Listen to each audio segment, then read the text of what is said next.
on Zoom. I'll also put it into the chat in a moment.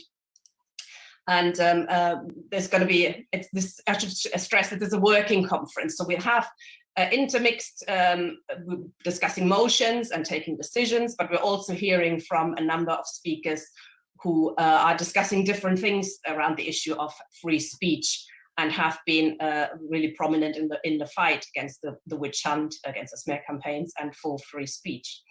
So first of all, I'm passing on apologies from Jackie Walker, one of the first victims of the anti-Semitism smear campaign.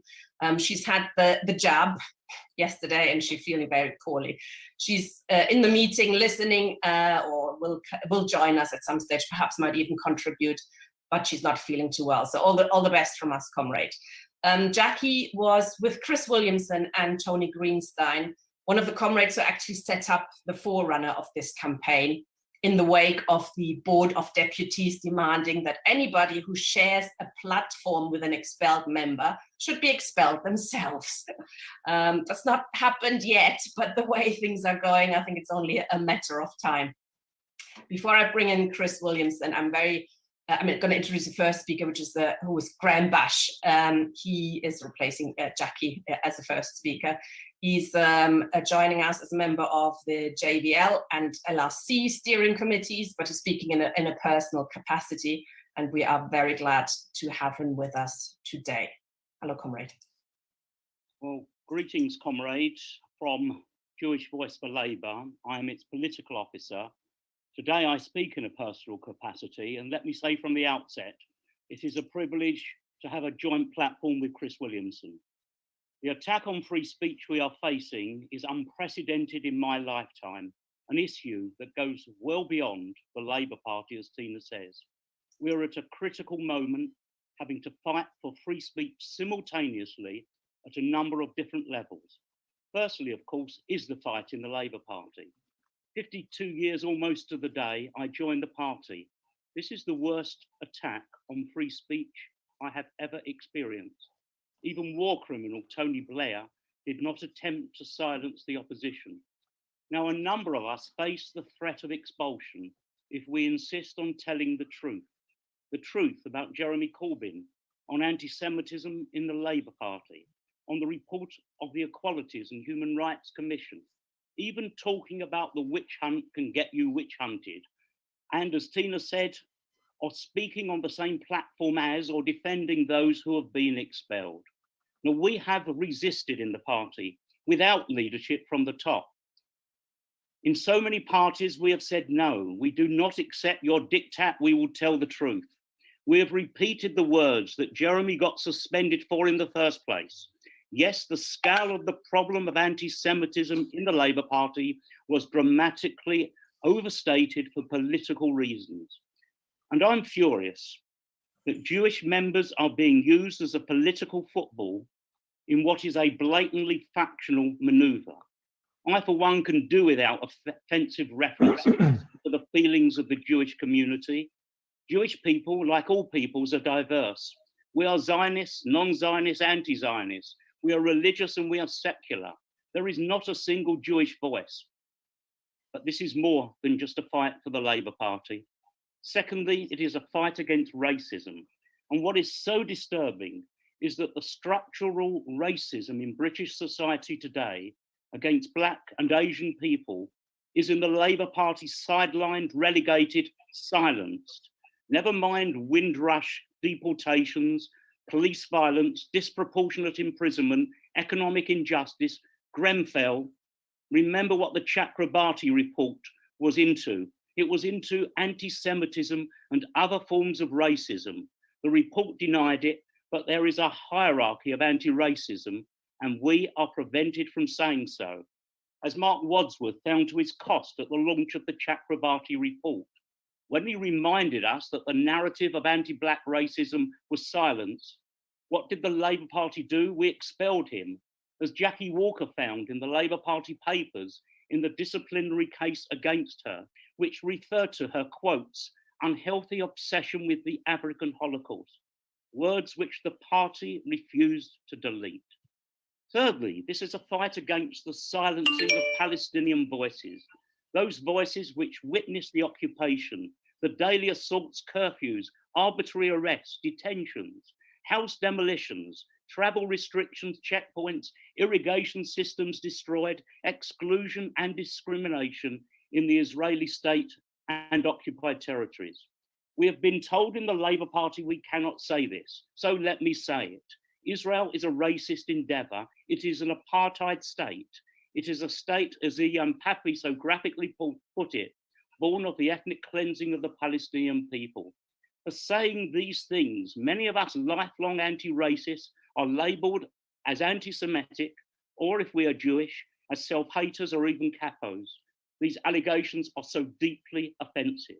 And in today's Labour Party, we are banned even from discussing a motion to support a charity bike ride for Palestinian children. And last and above all, this is about our right to think, interrogate, question, challenge. And we even face a clampdown on our right to discuss historical issues. We must be free to examine our histories on the basis that no peoples have a monopoly of truth or right. Victims of oppression in time can become perpetrators of oppression. That is the dialectic of history, the interconnectedness of all peoples. That is our internationalist response against all forms of exceptionalism. Yes, to discuss historical events may be controversial, even to some offensive, but party members have been disciplined for talking about history. Above all, Ken Livingstone, for raising the issue of the Havara Agreement reached by some Zionists in Germany and in the United States, which led to the breaking of the anti-Hitler economic boycott. These are complex issues. We don't have to agree, but let's have those debates. We may learn something if we do, because to ban discussion about our histories leads to the outlawing of thought and ultimately to the burning of books, another lesson from history. Continue like this, and we will end up burning the books of Ian Papi and so many others who tell the truth about Palestine, of Hannah Arendt and Primo Levi, whose universalism challenges the prevailing accepted hierarchies. And as Tina said, there are now threats to free speech in our universities, facing funding cuts if they don't implement the IHRA definition of anti-Semitism. The fight back there is beginning. Only yesterday, the UCL Academic Board disavowed the IHRA edict, but the appalling attack on Ken Loach and St. Peter's College, Oxford, continues when the head of the college apologised to Jewish students for allowing Ken onto a platform. The clampdown is becoming sinister. It's having an effect on the culture of the left too, when no platforming and silencing awkward, difficult, critical voices, and there are many of those here today I can see, when doing that is becoming too prevalent. We must learn how to debate with each other on the left, sharply by all means, but in a comradely and non-abusive manner. Debate, dialogue, rather than exclusion. We have a lot to learn from each other.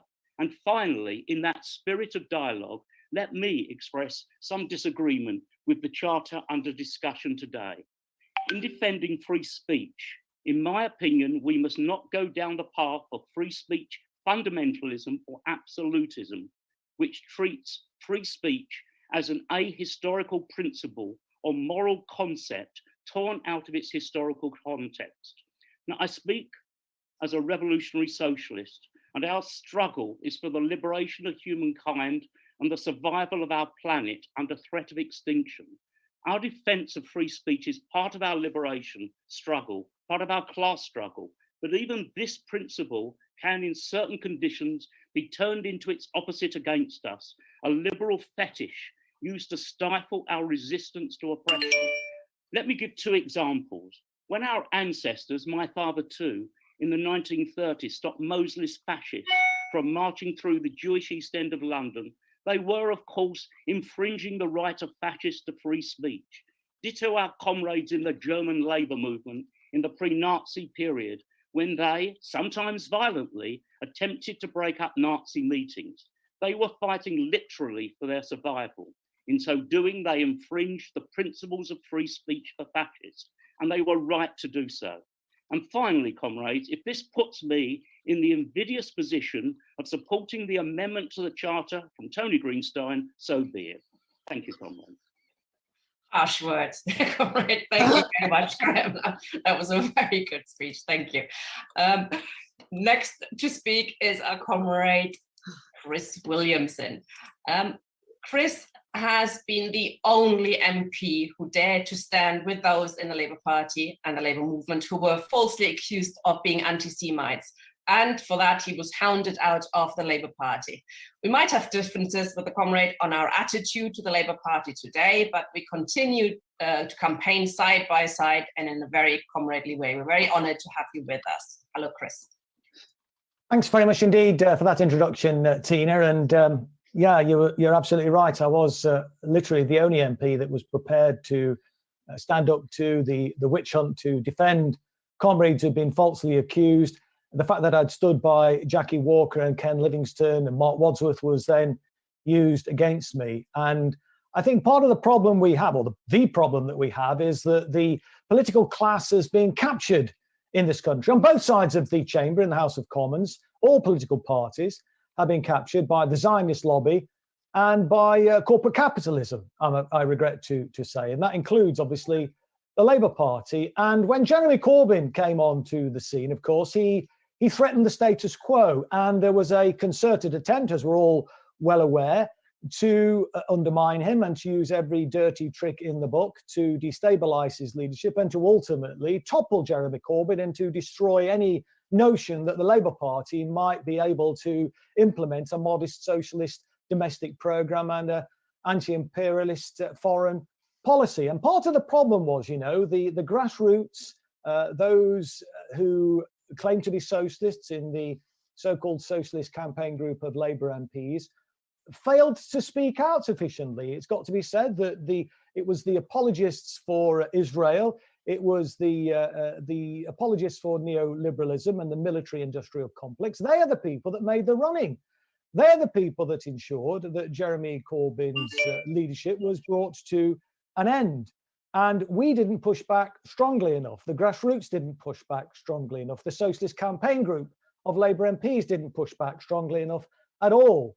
And we allowed comrades to be literally thrown under the bus one by one. I've described them as Jeremy Corbyn's Praetorian Guard were being systematically destroyed. And an old Jewish fellow who knows somebody who told me that he'd said to her, the problem with Jeremy was that he was treating his friends as his enemies and his enemies as his friends. Now, that might be a bit too strong, but that was in reality what was happening, because it was people like Tom Watson and Margaret Hodge and various others in the Parliamentary Labour Party who were using very robust language to attack Jeremy Corbyn. Everybody, I'm sure, well aware of the abuse that Margaret Hodge meted out to Jeremy behind the Speaker's chair in the House of Commons chamber. And no action was taken against her, and very muted response to that outrageous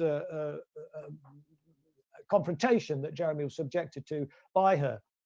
I think things really started to go wrong, frankly, in terms of free speech, and go wrong for the whole project of an anti-imperialist foreign policy and a socialist domestic agenda, when the Labour National Executive Committee agreed to adopt the IHRA working definition of, or examples of anti-Semitism in their working definition.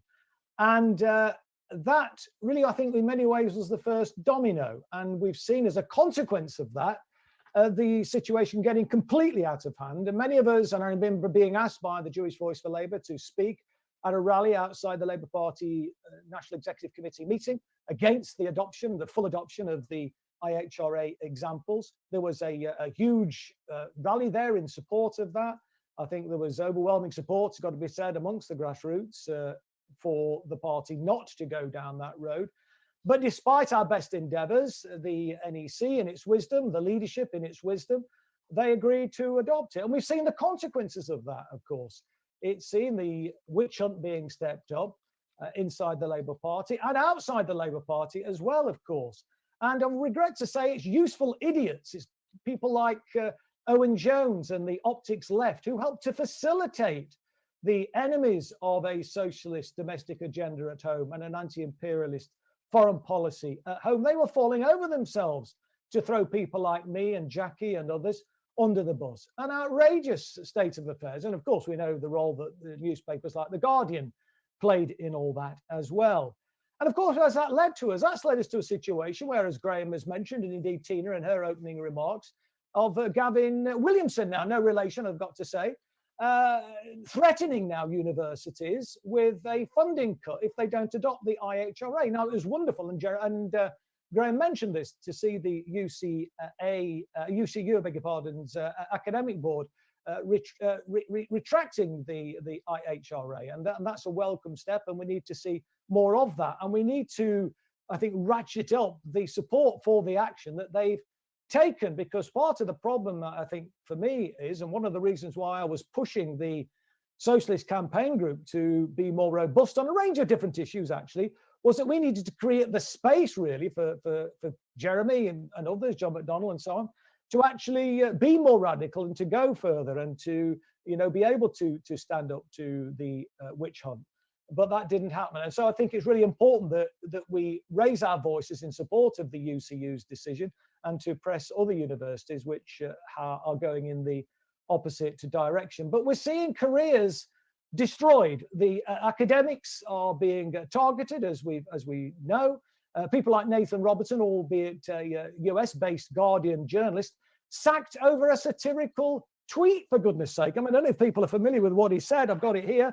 This tweet said, a couple of tweets, did you know that the US Congress is not actually allowed to authorize any new spending unless a portion of it's directed towards buying weapons for Israel? It's the law. And they clarify that by saying, or if not the written law, then so ingrained in political custom as to functionally be indistinguishable from law. Now, he lost his job as a consequence of that. And, you know, there was a lot of truth in what he was saying. I mean, 20% of Israel's defense budget comes in the form of US aid.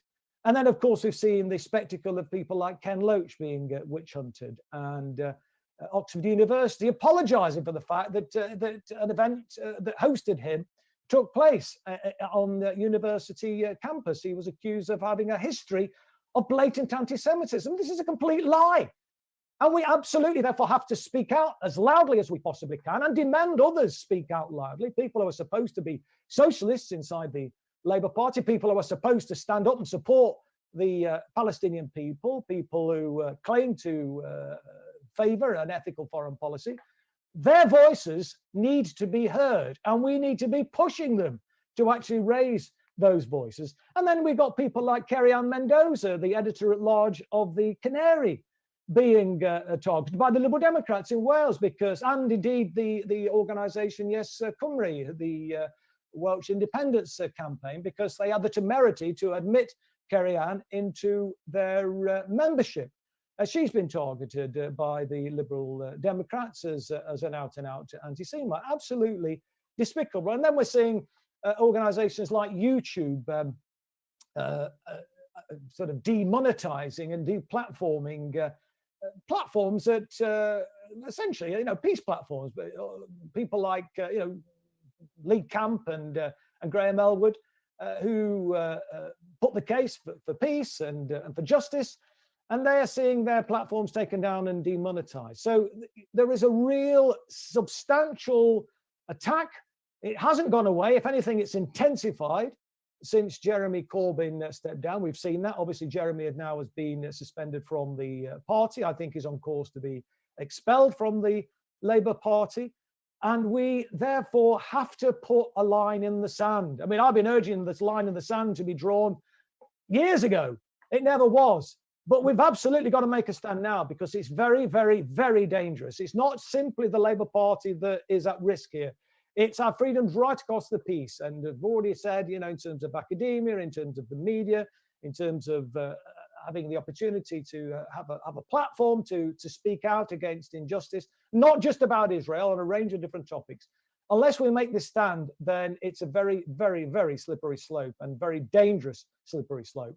And so it's about solidarity. It's about standing together. We need to come together and make this case as robustly as we can to ensure that we can push back. And I'm hopeful that if we do that, we will succeed. Thank you very much, Comrade. I've not heard, well, who knows, if Jeremy Corbyn gets expelled, it probably wouldn't be that surprising. Okay, comrades. Thank you very much, Chris. Thank you very much, Graham. We are now moving to the first part of our motions and discussing what the campaign should actually be called and its aims and politics of it. I'm going to put the running order and agenda again into the chat. We've just had 200 people in the meeting. I hope most of you will stay and participate in the decision making now to take this campaign forward. It's very important that we have meetings like this and discuss issues, but it's also hugely important that we actually build something that can resist those attacks on free speech and in an organized manner. I should say we do reserve the right to kick out anybody who's displaying abusive behavior or comments in the chat. This is not in contradiction to our campaign for free speech, but it's necessary to allow us to hold a democratic and transparent conference. Please do consider putting yourself forward to the steering committee of this campaign. We're getting to that in the second part of our meeting. And we also propose that we have affiliated organizations sending some representative to drive the campaign forward. So please check out the running order and the agenda. I will also share it on occasion on the screen. The first person to, well, actually our proposal for the name of the campaign and how to move the campaign forward is Tony Greenstein. Okay, thank you, comrades. And welcome to everyone who is in attendance at this conference. You've heard from both Graham and Chris about the myriad attacks on freedom of speech. I remember over 5 years ago, I wrote an open letter to Palestine Solidarity Campaign saying what started in the Labour Party would not stay in the Labour Party, and so it has proved. We now have a full spectrum attack on freedom of speech. I must confess,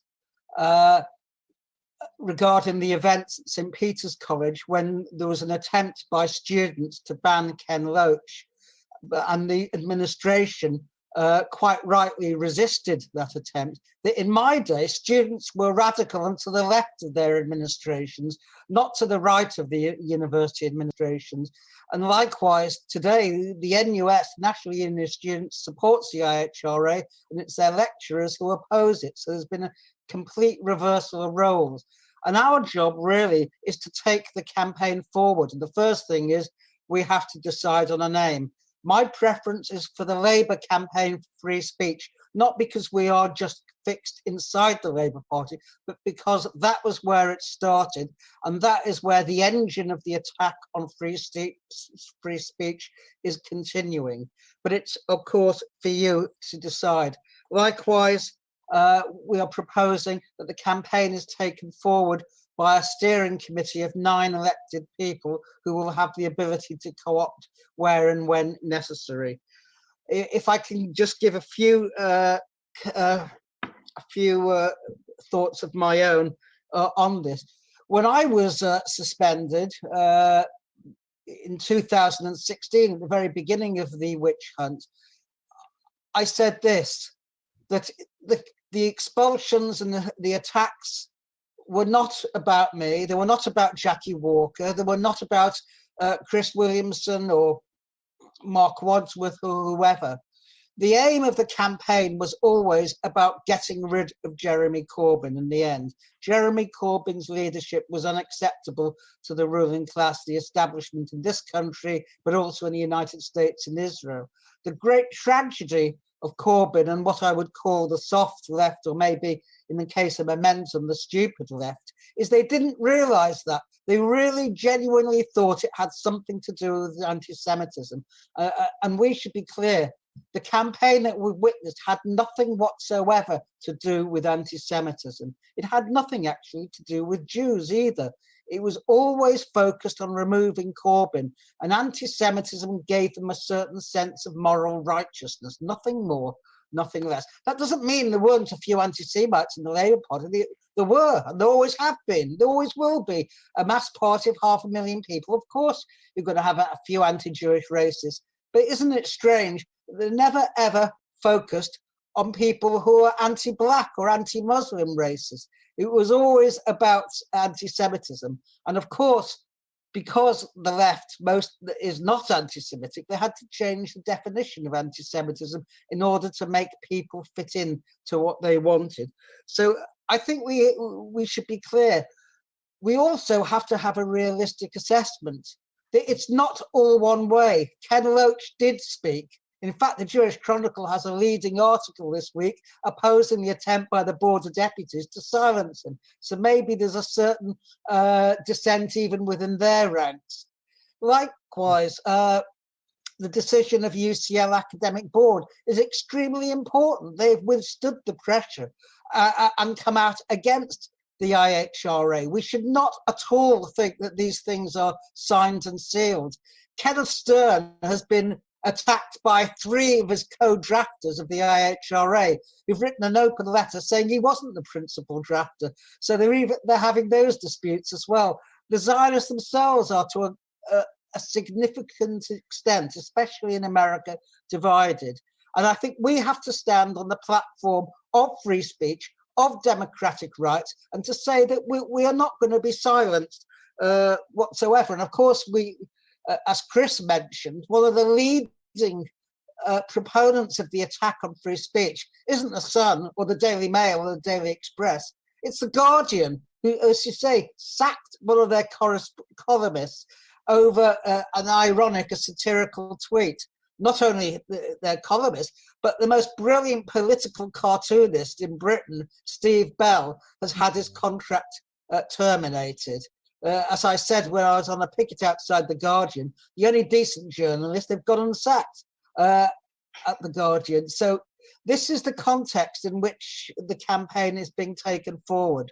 And I really, just one or two other things I would mention. The attack, of course, on Ken Livingstone. I know Ken Livingstone and Pam Bromley are going to court to try and obtain some form of order against the EHRC for their abysmal report, a report that's really not worth the paper it's written on, a report whose the commissioner who oversaw it, Alistair Henderson, we actually know from his own Facebook and Twitter account, ticked likes on race baiting journalists and people such as that. He's of the far right, and that's where this report emanated. It's not worth the paper it's written on, and that's precisely why Keir Starmer will not allow any discussion on it, because he knows it would fall to pieces if people were allowed a genuine debate. We have a fight on our hands, and I hope today we can come together to build that fight. Thank you. Thank you very much, Tony. Oops. I hope I've succeeded in sharing the screen. Yep. Yes, doesn't work. Okay, good. So this is what we're discussing at the moment, comrades. This is our main aims and campaigning priorities. So we're opening this up for discussion. We also will have to take a decision which name we're going for. So we actually started out thinking to call ourselves the Campaign to Defend Free Speech, this one. And then we looked it up, and there's like a dozen campaigns for free speech, some of them a bit dodgy, to put it mildly, and American ones.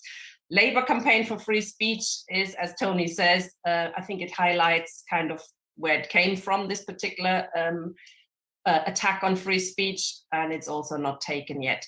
So there's less chance of it being confused with another campaign if we use this name. So could anybody who would like to speak in this session, could you please click raise hand, and I can bring you up into the discussion. I've not got any speakers yet at the moment. Nobody's put their hand up. I hope this actually works. Okay, all right, we have one comrade, Les. Okay, Les, could you, I've asked you to unmute. There you are. Okay, you got 3 minutes if you wish to speak. 3 minutes. Les, we can't hear you.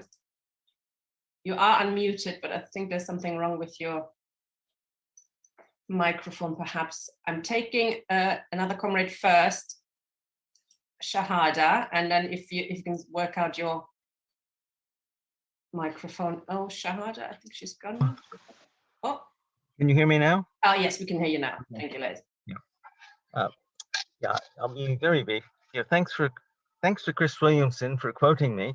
I'm the one who said that, in fact, the whole Corbyn leadership treated their enemies as their friends and their friends as their enemies. But my point here is on the title. Yes, certainly it needs something before the campaign to distinguish it from so many others. How about labor movement? Because labor could imply that it's basically the Labour Party, when what's needed is a campaign, an analogous campaign in all the trade unions, especially those that push the NEC to support the IHRA definition. So that's my brief suggestion. Yeah, that could work. I'm going to bring in Stan. I've asked you to unmute, Stan. You need to click a button. Yeah, okay. No, Yeah. I don't want to speak for long, but I think that the attack on the Labour Party is very significant. And I know free speech, you could consider free speech in a very general way as applying to society. But if free speech is beaten in the Labour Party, in the Labour movement as a whole, then of course it spreads to the rest of society. Who's going to defend it? So the Labour movement always was the motor of the struggle for democracy. And I think that the title Labour is good. Yes, I appreciate what Lev has just said, but I think that's an extra word is superfluous. Labour campaign for free speech is good. That identifies it very well and prioritises the struggle for free speech in the Labour Party and in the Labour movement. In fact, it's most important there.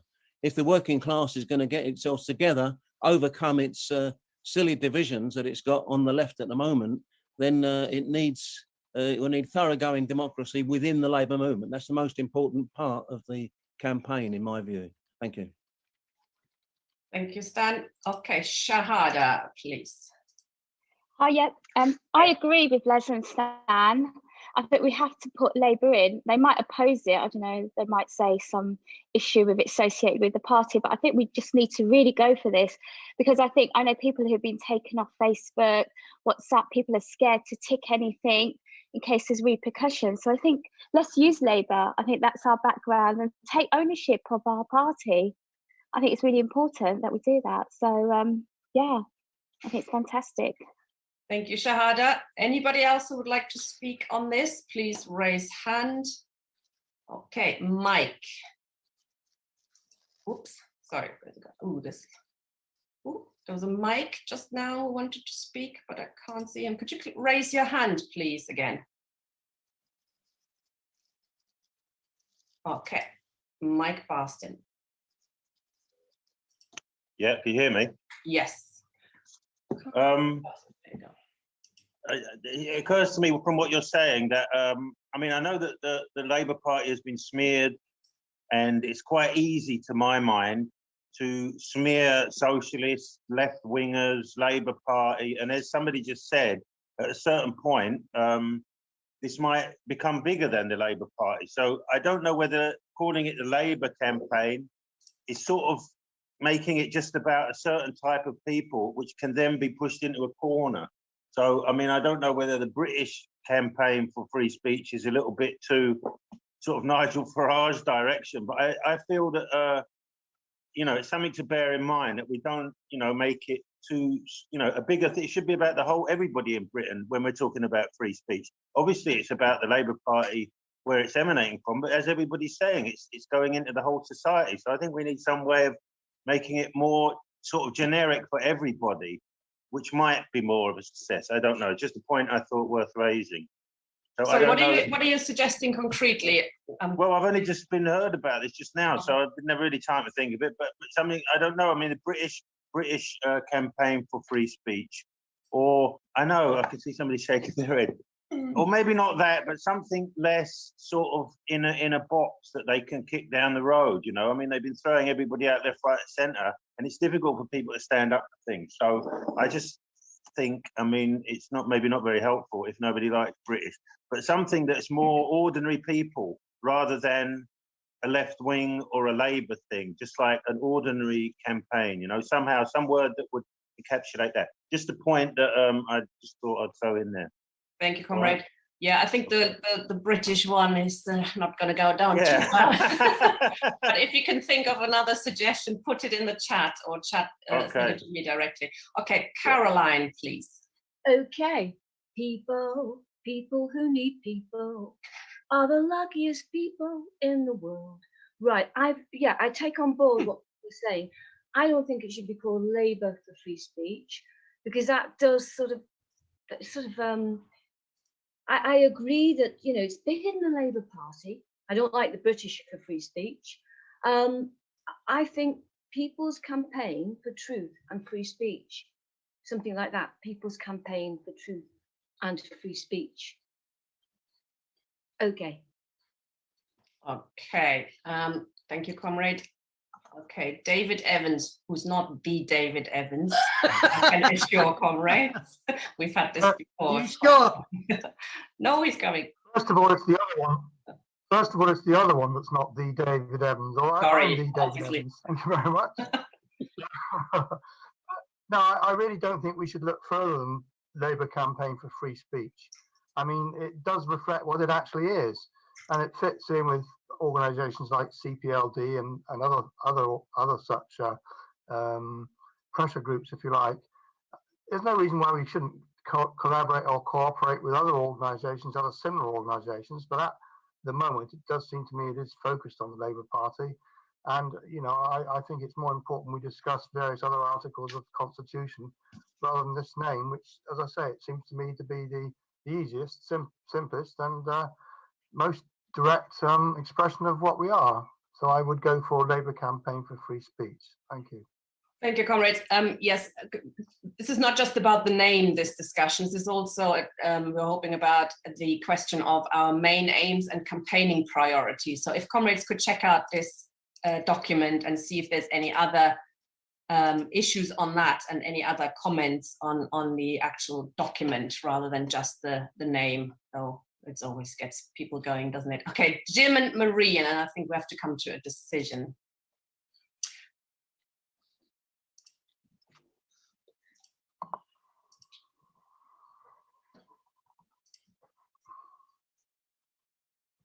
Okay, Jim, you're next. You're speaking, please. Okay. Well, on the thing as a whole, looks okay. I'm sure we could add day after day, item after item. I'd agree with the last speaker to keep it simple, Labour. I note just in a trivial thing, I don't think any American group would take this name because they can't spell Labour. But whatever we called it, you know, like broadening it out so ordinary people can understand, whatever we call it, it's going to be traduced by the people who traduce. So we need to decide, you know, this is what we want to call it. If you don't like it,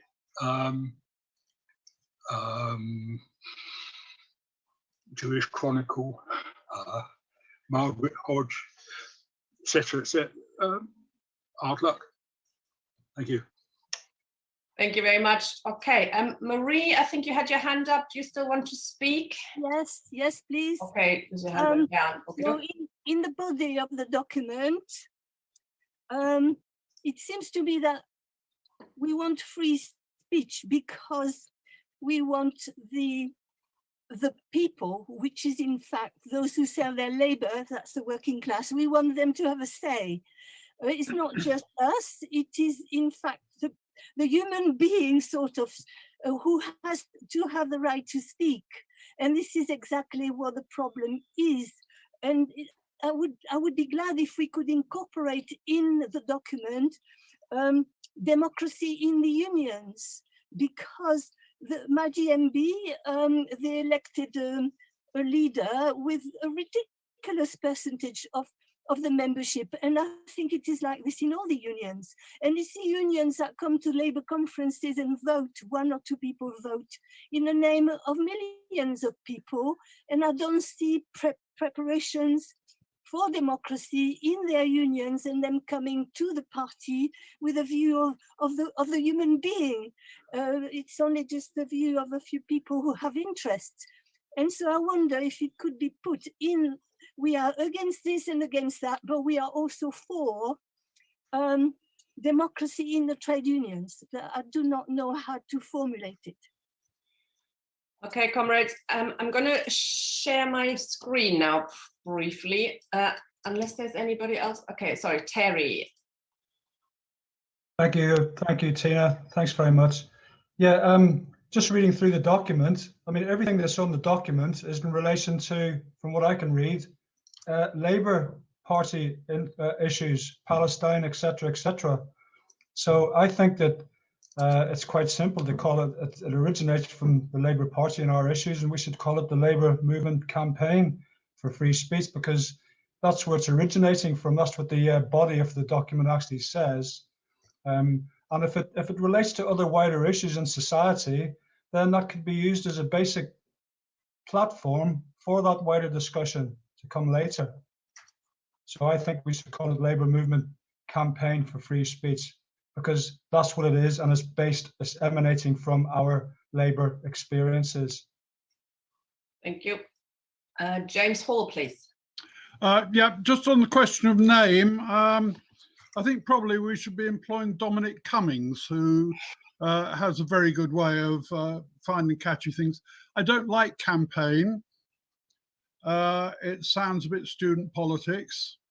I don't like Labour, because we are guilty in that of just remaining in our own little bubble, and everyone here is no doubt very exercised by the suppression of free speech in the Labour Party, but it is a wider campaign and should be.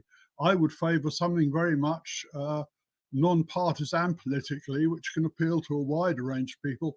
Save free speech, snappy, 3 words. The Conservatives have realised long since the value of short, concise, snappy, easily off the tongue titles for things, and it's done them a lot of good. It's also got us out of Europe, hasn't it?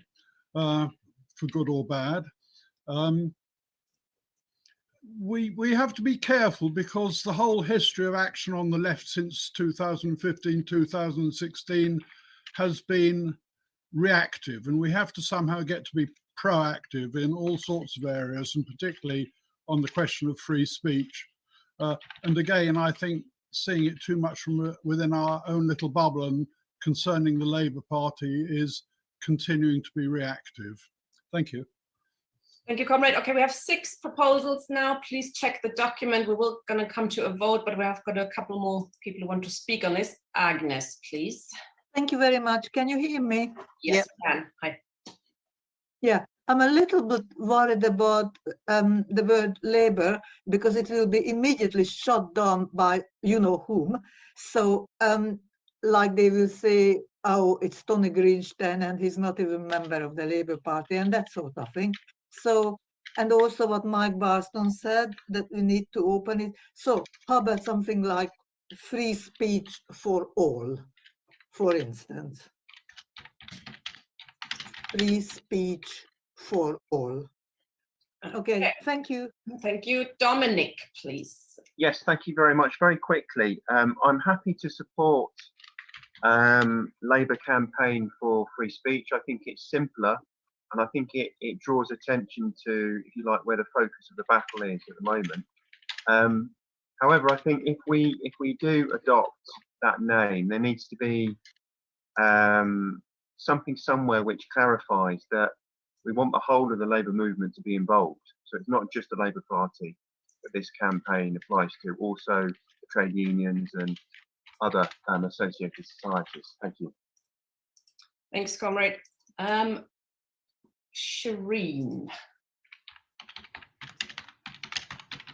Okay, when somebody is typing away very wildly, could you switch off your microphone? Shireen, where are you, Shireen? Have you got a camera? Sorry, we can't really hear you. Can you? Oops, there's something wrong with you. Oh, there you are. Okay, yeah. Thanks. I just want to talk briefly about the aims, the main aims and campaigning priorities. I agree with everything that's there. I think they're all really important things. There's also a shutdown going on and persecution of women for talking about women's rights, which you mentioned at the beginning. I would really like to see an additional aim in there about opposing the persecution of women for talking about women's rights, or opposing the persecution of anybody really for talking about women's rights. Thank you. Thank you, Comrade. The way we've done this is actually, it's in our charter where we are talking about against a zero tolerance policy on controversial issues, which includes the trans issue, or issues that are debated in our movement. Andy and Leslie Phillips, I wonder who it is. One of you two. Join. It's the one that's in the screen. Yeah. Just a couple of points. I think the last contributor touched on what I was thinking, that we should really be, there should be something that addresses all issues of inequality in our mission statement. And that could take in all the 9 protected characteristics in the Equality Act. On the name, I can only add, I'm a little concerned with the use of Labour. I remain in the Labour Party myself at the moment, but like many people, it is a great struggle. And I've been in discussions with various comrades, many of whom are in different organisations, and I feel concentrating on the Labour Party could disbar some of them from wanting to take part. So there's been numerous suggestions. I'm running a campaign for free speech. But it's just to speak about the Labour Party. I don't think it should be in there personally. Okay, I'm going to take one more person, otherwise we can go round and round in a circle. Ian, please. Okay, yeah, can you hear me? Yeah. Yep. Yeah. Just a couple of points. I mean, on the question of the Labour campaign, I think it's. I mean, I'm not a member of the Labour Party. I used to be. I resigned after Starmer was elected, because I basically don't see that the Labour Party is supportable with a Zionist in charge of the party who's openly hostile to Palestinian rights, etc. I mean, I think a Labour movement campaign that encompasses people who are not in the Labour Party is essential. I think there's more and more people leaving the Labour Party, and by just posing as a Labour campaign, you're effectively excluding them, or you're pushing them away. You know, so I think several people have proposed that as an alternative name. I assume this is going to be an inclusive campaign that's based on the principles of working class democracy. I mean, I'm very much on the opposite side of the transsexual issue to the likes of Esther Giles, etc. I'm very strongly in favour of trans rights, but I think this question should be debated properly according to the norms of Labour movement democracy. And the only way to defeat what I consider to be backward positions is by subjecting them to open debate.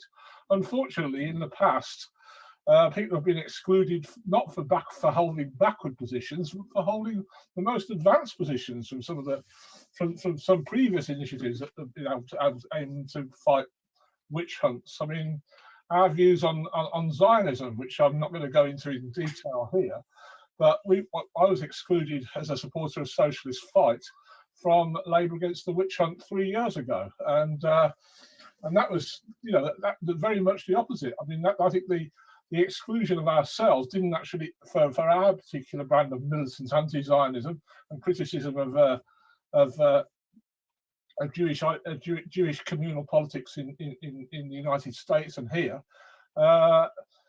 didn't actually help it, you know, didn't actually stop people from being excluded from a whole cascade of allegations of anti-Semitism, fake allegations against everybody else. I think that actually helped to embolden them in its own small way. So I think that workers' democracy, a campaign around Labour movement democracy or free speech within the framework of the Labour movement is essential. And you know, it's not. I mean, the idea that we should just have free speech for everybody, I totally oppose that. I think that, you know, free speech for fascists. Okay, can you wind up, please? Disastrous. Thank you. Okay, comrades, Tony is going to come in to sum up, but briefly I should say that Esther Giles is in favor of trans rights. I think this is exactly the problem we're talking about. Somebody shouting transphobe at somebody doesn't make that person a transphobe, so we have to be a bit careful with these things. And Ian and Socialist Fight were expelled from Labour Against the Witch Hunt because they are peddling, or were peddling, what we believe are anti-Semitic views. And if we are a powerful campaign that can say that these are smears and wrong allegations of anti-Semitism, we also have to recognize when some theories are anti-Semitic. So Tony is coming in now, right of reply, and then we're going to take a vote on this with a Zoom poll. Yeah, thank you. Can you hear me? Yep. Yeah. Okay. We've had a whole variety of different proposals, such as, for example, Socialist Campaign for Free Speech. My belief is that we should be willing to work with those who are not socialist over what is a broad democratic demand. But at the same time, we should make it clear that the campaign to attack free speech, the Starmer's campaign to silence free speech, has originated in the Labour Party. But our campaign will not exclude anyone unless they are, for example, a racist or a fascist, for example. But I also think we need to be clear about the basis, and people haven't mentioned a whole number of our main aims and campaigning priorities. For example, ending the Prevent programme, which demonises supporters of the Palestinians and Muslims in particular, stopping the prosecution of whistleblowers and journalists like Julian Assange, opposing the interference of the state in the running of political parties, such as the EHRC report on Labour's so-called anti-Semitism, the same EHRC which refuses to do anything about Islamophobia and racism inside the Tory party. So we should be quite clear that this is a wide-ranging campaign, and the name Labour will not restrict that in any way, shape or form, not least because many of us are no longer in the Labour Party. But our main priority, in a sense, is rejecting the IHRA, which is now, I think, under quite severe attack. And we have to join in that attack. And we also have to call on Liberty, the ex-National Council for Civil Liberties, to get off the fence and start campaigning like its counterpart in the United States, the American Civil Liberties Union, for free speech on Palestine and Zionism. That is without any doubt. And when we see someone like Ken Livingstone demonized and forced out of the Labour Party for referring to something which is historically correct, then that is outrageous. As it happens, at the time of the Havara, the trading agreement between the Zionist organization and Nazi Germany, the overwhelming majority of Jews supported a boycott of Nazi Germany. That was their instinctive reaction. The Zionists were amongst a very tiny handful, including bourgeois Zionist groups, which opposed the boycott and supported trading with Nazi Germany. So we should be quite clear. But on the nature of the campaign, or the name for the campaign, let's keep it simple. Labour Campaign for Free Speech. It doesn't mean excluding anyone else. It simply says this campaign to silence us began in the Labour Party, but of course it has spread out to the universities, to campuses, and many other places in the society. Thank you. Thank you, comrade. Okay, I'm launching a poll now. I hope that everybody can see it. Please vote on it. You can only vote for one name. And leave a few seconds. I can't bloody vote. I don't know. Should be on your screen. Should be on your screen, Tony. Yeah, I can't see how you click one particular option. Oh, you're a host. You can't vote. I can't vote. I'm counting out. Me, Kevin, and Tony can't vote. So undemocratic. But I'm gonna, if it's closed, we're gonna ask for your vote. Okay, comrades are still voting. 123 have voted of over 217 people in the meeting, which is very good participation. Usually most people go to the toilet or make a cup of tea. Still voting going on. Please vote now. I'm going to count down 5, 4, 3, 2. Oh, people are still voting. This is so exciting. My goodness. Why do you wait so long? 155 have voted. Okay, comrades, I am going to bring this to a close now. 158 people have voted, and here is the result, which I hope you can all see. So we've had 45% or 71 votes for Labour campaign for free speech. That's the most popular one. We have the second place is Labour movement campaign for free speech with 23 votes, 15%. Then comes safe free speech. Okay, so this is quite overwhelming, which is good. Oh, I've not shared it. Here you go. Can you now see it? Sorry about that. It's technology. So I can leave this on the screen for a little while longer so comrades can see it. So we didn't cheat or anything. Okay, thank you for this first part of our discussion. I'm very pleased to bring in a comrade now who has struggled for the right for free speech, as well as against apartheid for pretty much, maybe not all his life, but for a long time. Ronnie Casrills is joining us. I'm very pleased to welcome him to our meeting. He was a minister in Nelson Mandela's government and, of course, an anti-apartheid veteran fighter. We're very pleased to welcome you, comrades. Hello. Hi there. Thanks so much. Ronnie, you're very quiet. There's something wrong with your microphone, I think. Yes, I see. Okay. You can hear me now, can you? Yes, you're very loud now. Okay, like Tony, I'm BBC, born before computers, so I just had to adjust things. But comrades, it's absolutely a privilege to be with you. And I must say, maybe I shouldn't have voted, but I did, given that I'm from South Africa, but it wouldn't have made much of a difference. Let me say at once that there's international solidarity. And we're with you in the face of this abominable witch hunt, comrades. Once the COVID is hopelessly defeated, I look forward to meeting many of you when we South Africans can once again visit Little Britain. You'll make it big again, comrades. I'm not talking Trumpism there. Apartheid is defined by the United Nations as an institutionalized system of segregation in which a dominant race group oppresses another to perpetuate its control. You all know this, and you're aware that it's universally applicable. Those who cringe from the odious analogy can go take note of Israeli human rights group B'Tselem's statement affirming that Israel is an apartheid state. Let them gaze into their navels, Lady Hodge amongst them, whether B'Tselem is anti-Semitic. Hopefully, some will wake up. Some will. The ISC has decided, as we know, that it has the right to investigate Israeli war crimes. And of course, true to form, Netanyahu has labeled this move anti-Semitic.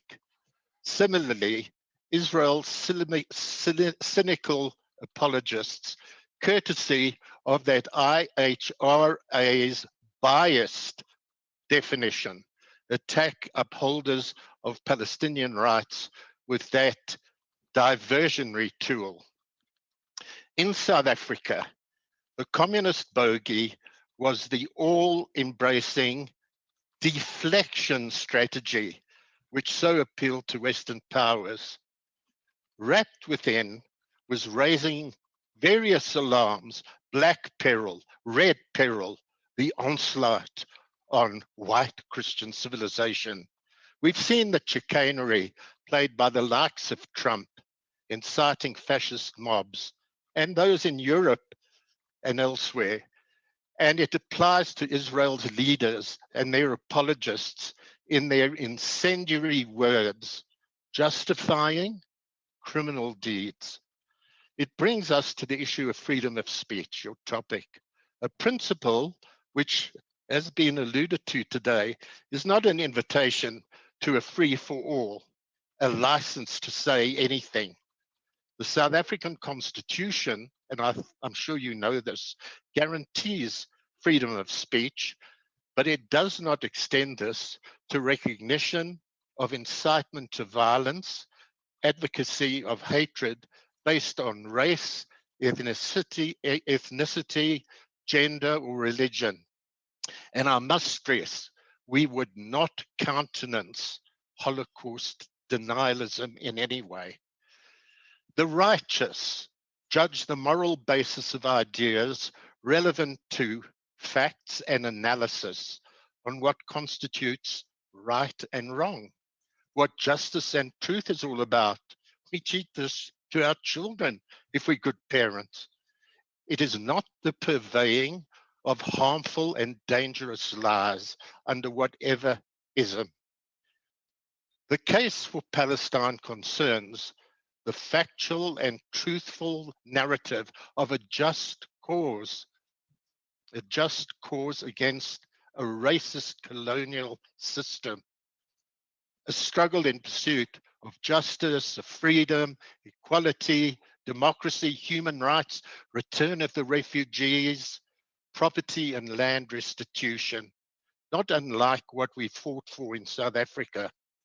And comrades, there can only be one truthful narrative, and that is one based on the facts, unlike the agenda of the witch hunters. You cannot be even-handed in judging between oppressor and oppressed. That's the message we must always tell them. Defending freedom of speech is providing the real facts to the people. It's very important. We see the very opposite of this in Israel's machinations, white supremacist South Africa, and of course, Trumpism in America and elsewhere in the world, from Bolsonaro to Europe to Modi in India, falsification of the narrative, manufacturing of fake news, ignoring context, assaulting truth and meaning. In such cases, critical thinking so vital to democracy, its lifeblood, has been absent or diminished from school curricula in such places and seeps like poison into higher education and the wider society. The harmful result renders a significant part of the populace vulnerable to all manner of conspiracy theories and racist manipulation. And we witness this effrontery of the Jewish Board of Deputies' attempt to stop Ken Loach from addressing Oxford students. We warn them to beware the slippery slope. What's the next step? Consigning Ken's films to a bonfire? Zionists need to consider that. In taking your campaign forward, let me say our campaign, it is imperative to educate and raise awareness and build from the grassroots amongst the youth, women, workers, communities, the religions, sport and cultural sectors, consulting and uniting with allies on common programs of action. And comrades, finding common cause within your country, the British left, as elsewhere. Building a broad-based front across the world. That's what you will recall we managed in South Africa. We refused resistance within South Africa to that marvelous, powerful international solidarity, a weapon of BDS, boycott, divestment sanctions, which contributed and you helped to the toppling of apartheid. The great issue of freedom of speech is critical to the struggle against the threat of neo-fascism and racism, and it's central to countering the deceit and hypocrisy which misconstrues what anti-Semitism is really about. Our opponents defend the indefensible. Those fighting for the truth against all forms of racism, discrimination, oppression, and exploitation, we will prevail, comrades. And I use your slogan of your conference, yes, it's time to stand up and be counted. Best wishes, comrades, in your deliberation. Thank you. Thank you so much, comrade. That was wonderful. Thank you very much, comrade. And I think you've already dealt with some of the issues that are coming up in our discussion today. So thank you for giving us your view on that issue. Comrades, we've now 259 people in the meeting, which is definitely the biggest conference I've ever been in at least in a Zoom meeting. So thank you very much for joining us all. Comrades, we are moving on to our Charter for Free Speech, which has been drafted by the Steering Committee of Labour Against the Witch Hunt, but it was a draft charter, and we've had input from a number of comrades, from a number of organizations, and we're very thankful for this input. We just thought it's very important to actually define what we mean by free speech and why we are fighting for it.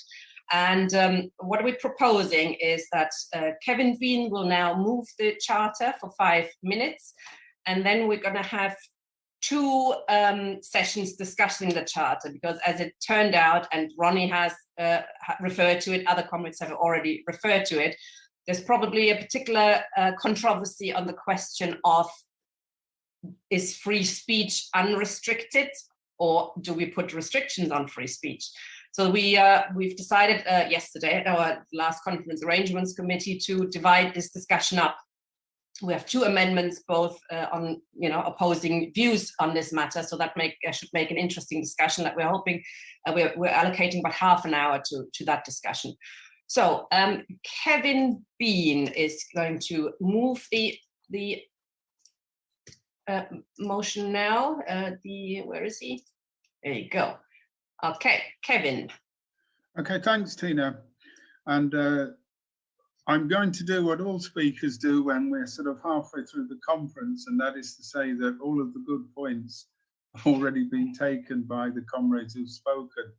And I don't intend really to reiterate those. I think the examples that Tony has given about the attacks on free speech in higher education, the comments that Chris and Graham made about the Labour Party are all really relevant, and I don't intend really to go over them. But I do, just to claim the conference's indulgence, begin with my own personal example, because I think it's typical of why this campaign is so important. I've been expelled from the Labour Party. My original offence, which led to a suspension, was essentially on the charge of denialism. And that was that I argued that the account of what had happened in my constituency Labour Party, which is Liverpool Wavertree, where Luciana Berger, our MP, came under opposition from the constituency for her refusal to support Jeremy Corbyn, that was turned into a cause célèbre of anti-Semitism. And comrades will remember, comrades in Liverpool certainly do, and there are some comrades on this call, will remember that Lord Tom Watson referred to my constituency Labour Party as racist thugs. And my offence was to actually query that and to tell the truth, and to tell that truth in an internal Labour Party publication. And indeed to argue that what was going on was not just a smearing of comrades, but it was an attempt to rewrite history, and to do so in support of the right wing and their attack upon a left-wing leader of the Labour Party. But as other comrades of the discussion have said, this is much wider. This is a much wider issue than the Labour Party. And that's why this charter deals with 6 clearly different areas And I hope comrades will read the Charter, because some of the questions that have been asked and some of the points that were made in the last debate, I think refer to that. I want really to sort of work through the Charter and to talk about the general position, as it were. The demand for free speech and for free debate, for a free press, is an historic debate. It goes back really through all of recorded history, where repressive regimes, whatever the society and whatever the time, have attempted to clamp down on opposition. And I suppose in the modern era, or at least what historians refer to as the modern era, since the 15th or the 16th century, whether it be the church, whether it be the state, whether it be repressive regimes such as in Stalinist Russia or totalitarian fascist regimes like Nazi Germany, the attempt to control debate, to restrict debate, has been absolutely central to that. And the fight back for free speech is integral to the fight back for democracy. And in particular, the right to put forward alternative ideas, put forward ideas that challenge the status quo. Now, the slogan of free speech is not ahistorical. I think it's very clearly linked to the situation we now find ourselves in. And I think in particular, the way that the Charter links a whole number of issues, such as state and corporate secrecy, and the right to free speech and discussion in the universities and indeed in public life, it illustrates that breadth, illustrates those connections. A few months ago, a conference was held in the United States, hosted by Mike Pompeo, on the question of anti-Semitism. And it was attended by such luminaries as Michael Gove and Luciana Berger, and indeed other leading British and American politicians. What was interesting in that discussion wasn't just the fake charges of anti-Semitism and linking anti-Semitism to the left and arguing that the left was essentially anti-Semitic. It was the idea that any sort of challenge to the status quo, whether that be in economic or social or political or military policy, that too lacked in legitimacy. And an attempt was made at that conference, and indeed in wider parts of society, to argue that ideas of challenge are essentially illegitimate. So it means that the type of approach of the Prevent programme, the smearing of comrades like Chris Williamson with anti-Semitism, is, I think, part of a much wider whole. It goes beyond simply the internal functions in the Labour Party. What it's attempting to do is to limit any sort of opposition to the policies of governments and to the capitalist system in general. And I think this is where the attacks on Jeremy Corbyn are so significant. Those, I think, were rooted in Jeremy Corbyn's opposition, not just to Israeli policies in the occupied territories, but in fact to an opposition and a potential opposition to Western foreign policy, to NATO, and indeed to the United States wars of interventions and its role in the global system. So that attack was not simply, I think, around anti-Semitism. It was a much wider smearing, and that's what makes this campaign so significant. Item 2 on the end to state and corporate secrecy, I think, is a really important part here. It isn't just the role of the state, in particular the state institutions, in clamping down on free speech. We can all be fairly certain that some of the smears that have been directed against us have been directed from state agencies or their operatives in the labour movement. And you know, the pro-capitalist leaders of our movement have always been willing to cooperate in that way. But it's also the way that the law is then used to limit freedom of speech and freedom of investigation. And that's why the case of Julian Assange, but numerous other journalists and investigators who attempt to look at what the state is doing and to expose it, are in fact so important. We need to defend that right, because freedom of publication is an integral part of the right to freedom of speech. I think Tony's dealt very well with the IRHA, and I won't go much beyond that, but simply to say that that has now become a blanket way of shutting up all sorts of debate. Not as you might just think on the question of Palestine, but indeed on wider areas of foreign policy. Kevin, can you start winding up now? Yeah, I will do. So just to conclude then, this campaign goes far beyond both the Labour movement, far beyond, I think, the issue of anti-Semitism, and is now part of a much wider strategy of delegitimizing all sorts of oppositional points of view. Virtually anybody who criticizes the status quo in foreign policy, in economic policy, or where else is now being deemed either anti-Semitic or in some other way subversive and thus denying our rights to free speech. My apologies for overstepping the mark, Tina. Always, always. Thank you, Conrad. Okay, I'm going to put on screen now the charter that we're discussing. Labour Party Marxists are moving the First Amendment. Can I see who's speaking in moving this amendment? Could you raise your hand, please? Whoever wants to speak. Otherwise, it falls. I can't see. Kevin, can you see anybody having their hand up, or do you know who's supposed to move this? Oh, John Bridge. Okay, you didn't raise your hand. Okay, I'm trying to find you now. Comrades, please try to do raise hand, because otherwise it's really difficult to see who's speaking, etc. Okay, you need to unmute. I was desperately searching around for the raised hand function there. Thank you. Well, the question is, I think, should this be a campaign for free speech, or should it be a campaign for free speech, but? And it strikes me as very strange to have a campaign for free speech that then starts saying what we're actually wanting to stop in terms of free expression. That doesn't mean, of course, that we're in favor of our opponents. It's just the question of what is the best way to fight our opponents.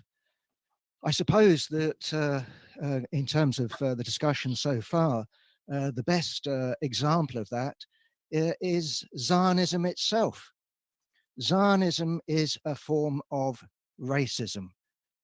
It's a form of racism that says that Jew and Gentile cannot live together.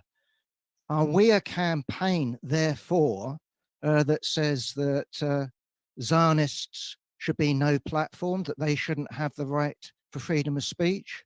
We're also in a situation, if we're talking about the concrete, of where if you actually explicitly state that you are an anti-Zionist, we know exactly the weapon that is being used against us. It is the Equalities Act. It is the IHRA. It is the accusation that we are racists. And therefore, the question is, do we actually fall down into that trap, or do we actually stand for freedom of speech? Now, in terms of Tony's amendment, he quotes a judge that says in the middle of a crowded cinema, shouting out fire is not freedom of speech. I agree. Nor is someone issuing an instruction to kill someone else an example of freedom of speech. But what we're talking about is the battle of ideas. And I'll just give you a couple of other examples.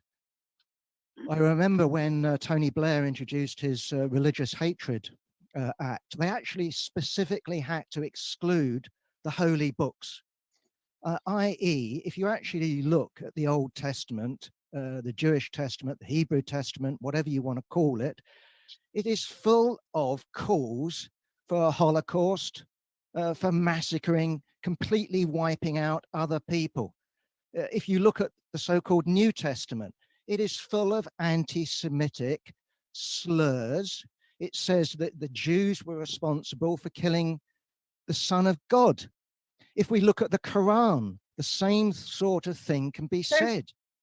So what we have to be clear on is that we are for unrestricted freedom of speech. Now, anyone who says that doesn't mean that we can't fight people in the streets, that we're not in favor of locking people up if necessary, this is nonsense.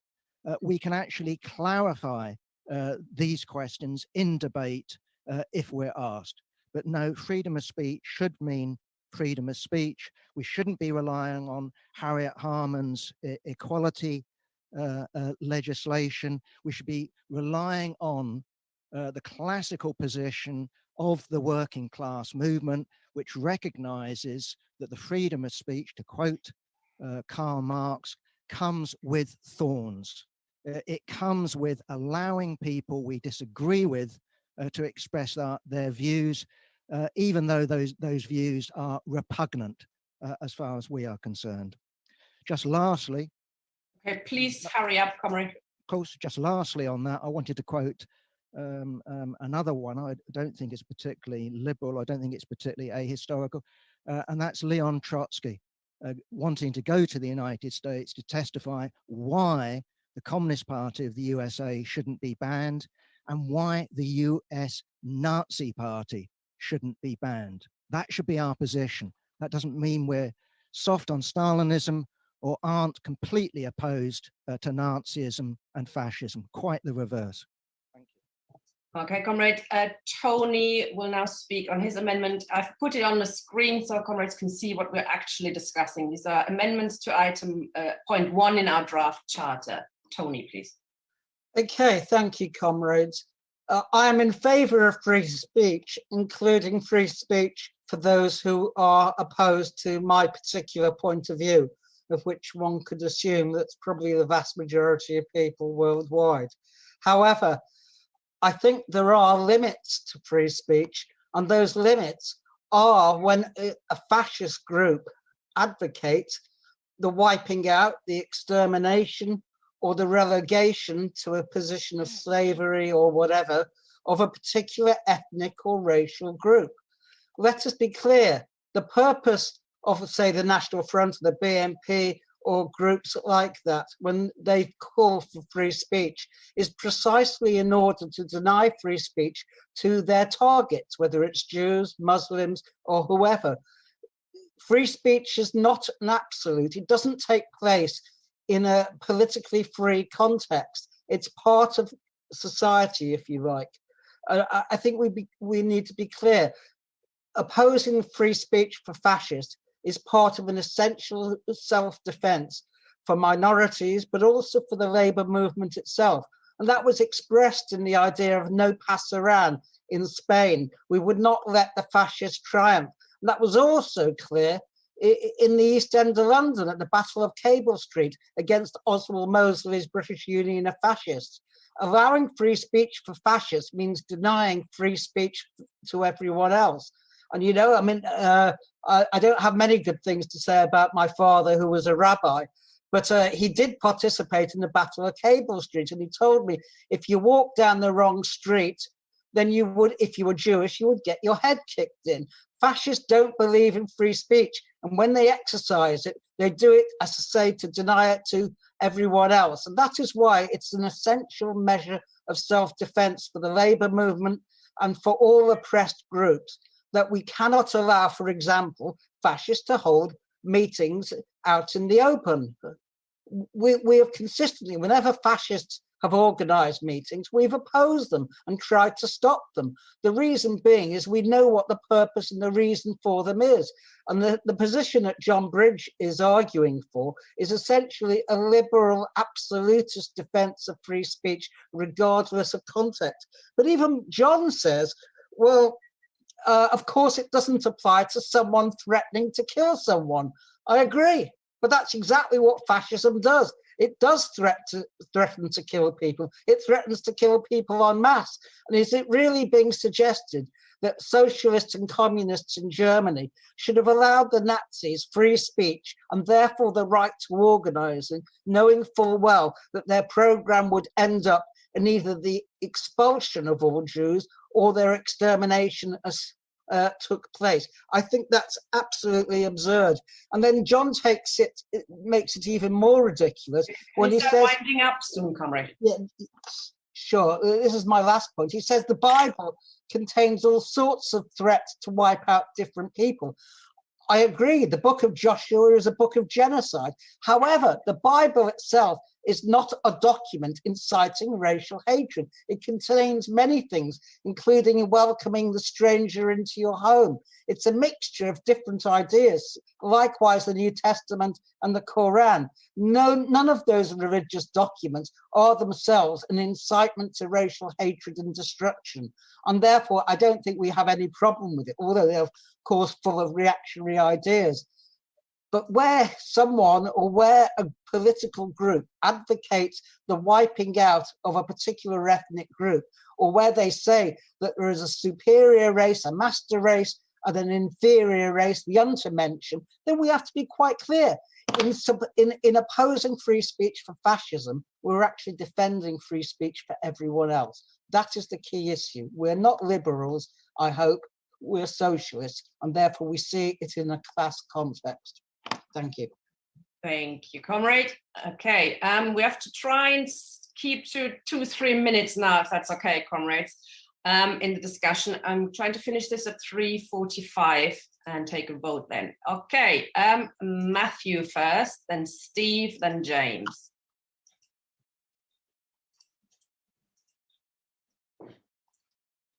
Matthew, I've asked you to unmute. You have to press that button. Yeah, okay, all right, thanks, Corbyn. No, I think that I agree with Tony. I mean, I think that in terms of fascists, I mean, it's a principal plank of fascist politics is the violent suppression of the left. You know, it absolutely central to what they are. And therefore, it's not a question of debate. It's a question of whether we suppress them or they suppress us. And it's not a question of, historical things either. I mean, if we look at what happened last month in Washington, that mob who assaulted the center of the imperialist hegemon's power was led by fascists, which obviously at the behest of a chunk of the US ruling class. That's not a minor act or something that was unprepared, and it did go down deep into the state machine of the US. Now the ruling classes in various parts are either using or preparing to use fascism because of the depth of the crisis. There's no question of it, and therefore I think it's extremely important that we should actually understand that sort of phenomenon and be prepared to fight it. I mean, certainly in this town in Glasgow, the left, for whatever its faults and their legion, it does not allow fascists to hold meetings or demonstrations at all, and we've been very successful in that over a period of decades, and that's absolutely correct in my view. And I think that this organisation has to take that position. Thanks. Thank you for keeping it brief. I'm taking Stan Keeble next, and then Anita. There we are, successfully unmuted, I think. Yes, no, of course, I don't like the caveats. And the problem is, well, I mean, the left has adopted this position sometime. A lot of the left has adopted a position of no platform for fascists and made it into a principle, whereas it should be a handy tactic that you can use. It's a legitimate tactic in certain circumstances. But we remember how the BNP was done on question time, while the SWP's Wayman Bennett was outside leading the crowd shouting, "No platform for fascists." So the BBC put the BNP guru on the telly, and he was shredded. Brilliant way to do it. That's the battle of ideas, and that's what we want. We have to hear the bad ideas in order to deal with them, and that's the point. And any restrictions that we accept, they are bound to rebound on the left, and bringing backward ideas into the open is the way to destroy them, the way to draw out what they mean, argue back against them. If you ban them, you just drive them underground and people still hold the backward views. We have to bring them out into the open and win the battle of ideas. We got to win the vast majority of the population. If we want socialism, we've got to bring all those ideas out and win the argument. The Equality Act, Tony doesn't quite mention it, does he? He mentions the protected characteristics, but the Equality Act 2010, somebody said it was Gordon Brown's last gasp, it's got these protected characteristics, but the issue is there that the offences are harassment, discrimination, victimisation, right?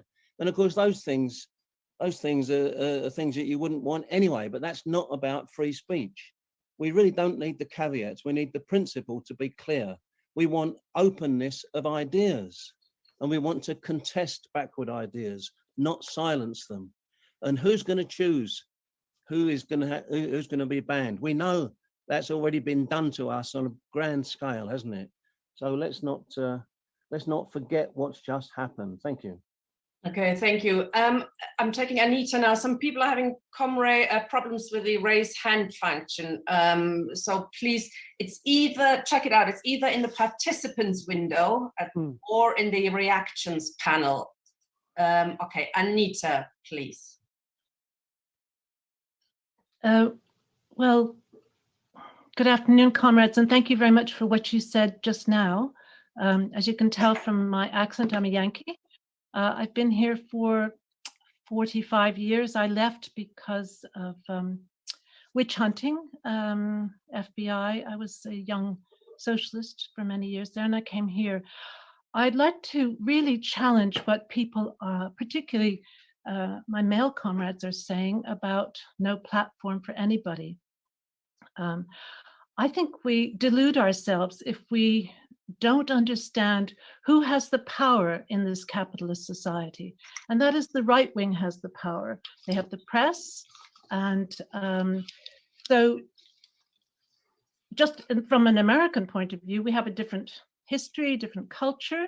We have a Bill of Rights, in which freedom of speech and freedom of religion, as relates to things, is enshrined. The ACLU supports freedom of speech for the Ku Klux Klan. And when I came to Britain, I remember I came in the middle of all this no platforming with the National Front and that. And I just think I've always fought it. I think we have to have more confidence, comrades. For God's sake, I mean, don't you think our ideas can stand up to a debate with a fascist? I've debated Anne Whitcomb on television, you know, with pickled fetuses and people in wheelchairs across on the other side of the studio. Come on, let's just get real, have a bit more confidence in our ideas. Why spend all that time giving attention to the so-called fascists? Some of these people aren't fascists, they're just deluded. So I just like to say that I think we just need to have a bit more confidence and have a totally open approach. Yeah, thank you. Thank you, comrade. Steve, please, next. Yeah, hi there. I'd just like to refer to shouting fire in a crowded theater that was used by Justice Oliver Wendell Holmes. And that was so they can go after socialists. For instance, Eugene Debs. And I'd also refer to, you know, Anita talking about how we defend the Ku Klux Klan. But remember the Stogie case, right? That was in Chicago. The American Nazi Party wanted to have a march or demonstration, and it was banned. It was a big Jewish community there. It was banned. It went to the Supreme Court, and they found in favor of the Nazis. And their lawyer from the ACLU was Jewish, and he caught hell for doing that. But he wasn't defending the Nazis. He was defending free speech. Okay, so that's my 2 cents worth. That's it. Thank you, comrade. James Hall, please. I don't often disagree with Tony, but I've got to say on this one, he's talking some nonsense. Free speech is indivisible. The minute you start saying we have freedom of speech, but we have to no platform this, that, and the other person, you're actually reducing free speech to the freedom to say things I agree with. There's no two ways about that, I'm afraid. Stan has mentioned Nick Griffin on Question Time. What a good thing the no platformers there failed, because he showed himself for what he was. We have enough conspiracy theory going on at the moment. Surely we must recognise that one of the best recruiting sergeants for Tommy Robinson and his crowd, for instance, is to be able to say they're conspiring to shut us up. Stan is quite right. Let these people come out with their ideas and let us discredit them. Let's have enough confidence in our own ideas and our own arguments to combat it. Now, authoritarian regimes and fascist regimes, one of the first things they do is to clamp down on free speech. And what are we doing? Unless we support absolute freedom of speech, then we are using their tactics. And by doing so, we are legitimating those tactics. Now, the Israelis say, ooh, all these anti-Zionists want to kill us all and drive us into the sea. From their point of view, given that some of them may actually be honest with that, all anti-Zionists should be banned because they're dangerous. Now, if we can't tell the difference between some bunch of random fascists talking about their ideas and some random bunch of fascists getting together somewhere as a lynching party, out looking for the nearest Jew or black person or whatever, then we're very bereft of ideas. You know, some judgment has to come into these things, I'm afraid. But can you wind up now, comrade, please? All we're doing by aping the tactics of the fascists, which is what we're doing if we put limits on free speech, is actually aiding them. We're not fighting them at all. Thank you. Thank you. I'm gonna have time to take two more people. I think Dave Hill, please. Could you unmute yourself? Yeah, okay. Can you hear me, comrades? Yes, I can. 2 minutes, please, if you can. Well, mine will be less than a minute. I just want to give a quote from Leon Trotsky, which I wholeheartedly agree with. If you cannot convince a fascist, acquaint his head with the pavement. These people, comrades, are out to kill us. They're out to enslave us. We mustn't give them any space for that. Tony Greenstein, my final sentence. Tony Greenstein mentioned about fighting fascists, and Tony and I have been on so many anti-fascist demonstrations in Brighton and nationally. So do we demonstrate against them? Stop them marching, but say, oh, but you can say what you want, where you want. Of course we don't. We stop them. Thank you, comrade. Jerry, 2 minutes.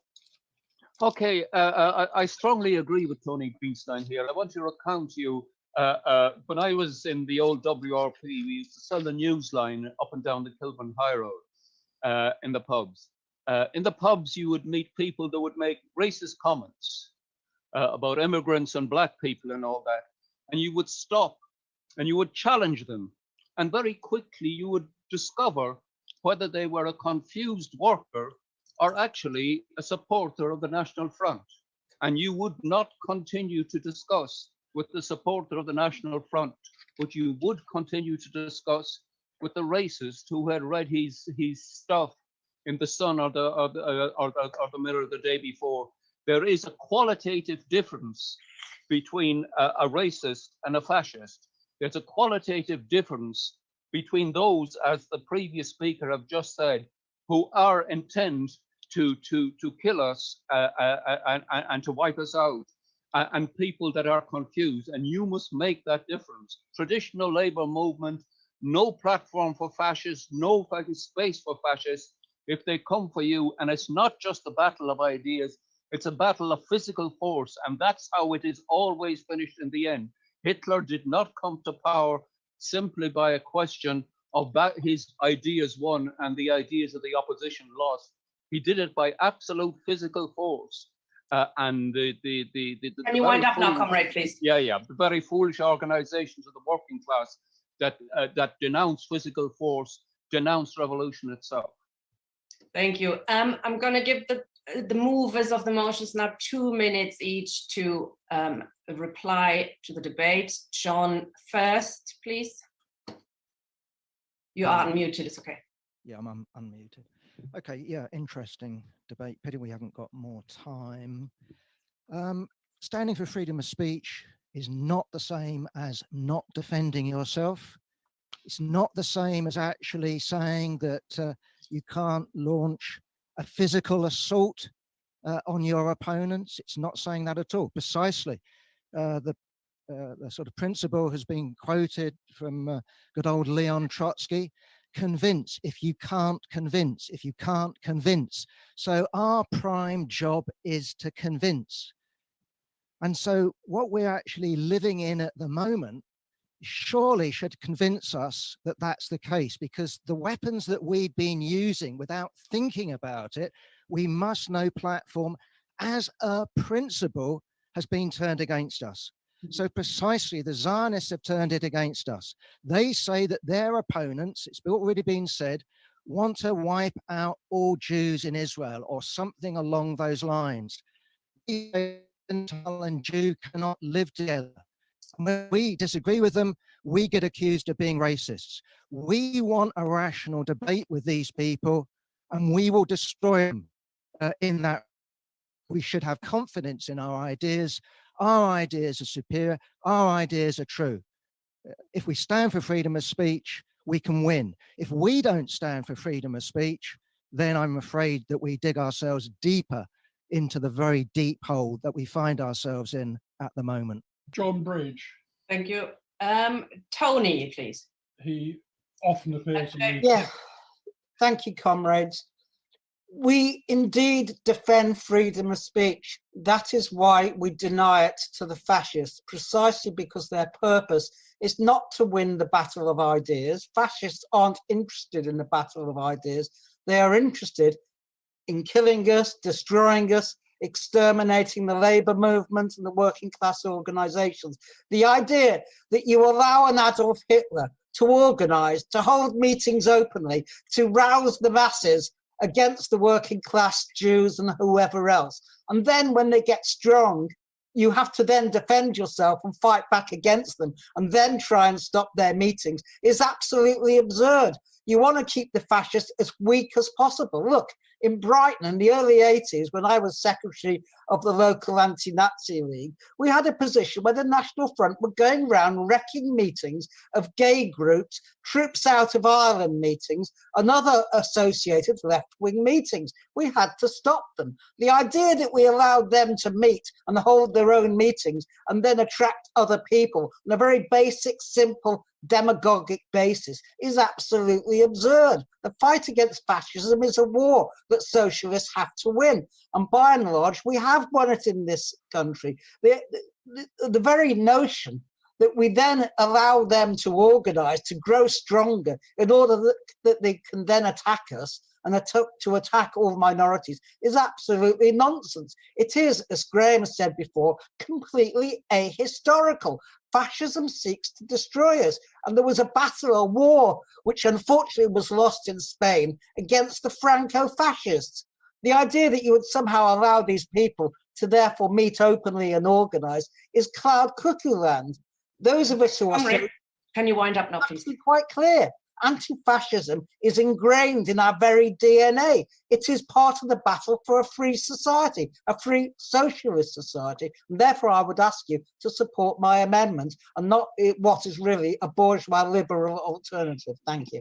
All right. Okay, comrades, that seems to be a really good subject to have a proper meeting on when we can actually have a bit more time to discuss this issue in more detail. Judging by the comments in the chat, a lot of people having trouble finding the raise hand button, which I was proposing to use for voting. So I've drawn up a poll instead.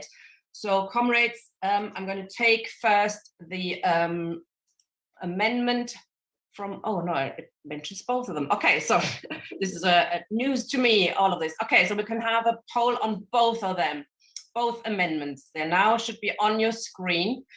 You only have one vote in each each amendment. You can vote against or abstain or in favor. because you can vote against both, you can vote in favor of both, or abstain on both. Waiting a couple of minutes. Comrades, please, if you're making a cup of tea or on the toilet, please come back now so you can vote. We had about 78, 80 people voting out of 200 participants. There's a lot of people making cups of tea or being on the toilet. Okay, 120 have voted now. Please come back to vote. If you're somewhere nearby, I'm going to count down now from 10, 9, 8, 7, 6. This is exciting. 4, 3. Oh my God, there's so many people still voting. Why do you wait to the last second? Do we get up to 150 people voting? 148 have voted so far. Okay. I'm going to end the poll now and share the results so you can all see it. Okay, so yes, that's interesting, isn't it? What are you guys doing to me? Well, yes, well, this is a hotly debated issue, clearly. You voted for both of them. In the interest of, I don't know, democracy, etc. This is what happens at democratic conferences. Okay, well, we'll leave it to the steering committee to sort that one out. But okay, thank you, comrades, for voting on this. So amendment by Labour Party Marxists has been voted for by 46% in favour, 70 votes, 58 against, and the second amendment by Tony, 59 in favour. Can I suggest an interpretation? So we leave it to the steering committee, or okay, go on. Just very briefly, the conference has voted for unrestricted freedom of speech and publication, but it's made an exception for fascists, basically. That is the only way. People who voted in favour of the first one would agree with that. I think we might have to. And also, my amendment had a much higher majority. Yeah, well, I'm not sure. Oh, if you get over 50%, that usually means it's gone through. Okay, well, we're going to have to leave this for now. It's an interesting result, surely. Okay, comrades, we're moving to the second part of the charter. We have a few people who are speaking with us. I think, Tony, I think you're moving your second amendment now, but if you could do it really quickly. Yeah, okay, can I just have a quick... Yes, it's simply on the libel laws. I don't have an absolute commitment to my own resolution, but I thought I should move it since I have sued the campaign against anti-Semitism for libel and lost as well. But I do believe, as a general rule and principle, the libel laws are used to restrict the right of people to exercise free speech. And they are only available to the rich, the powerful, and the privileged, by and large. They're not. There's no legal aid, and there never has been any legal aid for libel. So I would suggest we should support the abolition of the libel and defamation laws altogether, which would then allow a level playing field. It doesn't mean, therefore, you don't have redress against the press, which seeks to defame people. But I think there can be other avenues to explore. But as a broad principle, I think the libel laws are undemocratic. Thank you. Thank you, comrade. Okay, there's a couple of comrades that were being too rushed, which is, yes, always the problem in these kind of meetings. I think people get perhaps distracted and do something else, and then they're not follow the debate. I'm afraid it's very difficult to do this via Zoom, but we're doing the best we can. Nothing is set in stone. We can also always revisit some things. Okay, now we have a couple of people who've previously indicated they would like to speak on this issue, including Esther Giles, Jamie Stern-Weiner, David Miller, and Deepa Driver. Okay, I'm hoping comrades are ready, so I can bring you in now. Comrade Deepa, perhaps first, if you're ready. Hello, comrade. She is a chair of Momentum Camden and involved in the Wikipedia, sorry, not the Wikipedia, what am I talking about? WikiLeaks Free Julian Assange campaign. So nice to see you, comrade. 3 minutes, please, if possible. Thank you, Dina. I'm here to request the Labour Left Alliance to take a strong stance in defence of Julian Assange. For those of you who may be aware, the word torture comes from the Latin, which is to twist, and that is essentially a way of hurting somebody without shedding blood, in terms of the Christian principles. And essentially that's what's been done to Julian Assange over the years. For those of you who may not know, I'd like to encourage you to put yourselves in the shoes of Khalid al-Masri. He was a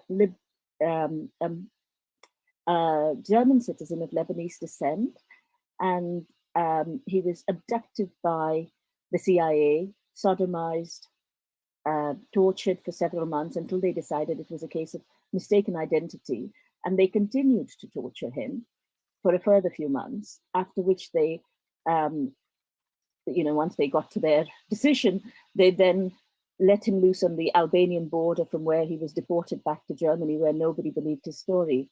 And it was only because of the WikiLeaks releases, where both Cablegate as well as releases in relation to the torture of Mr. El-Masri, that Mr. El-Masri got some amount of restitution through the European Court of Human Rights.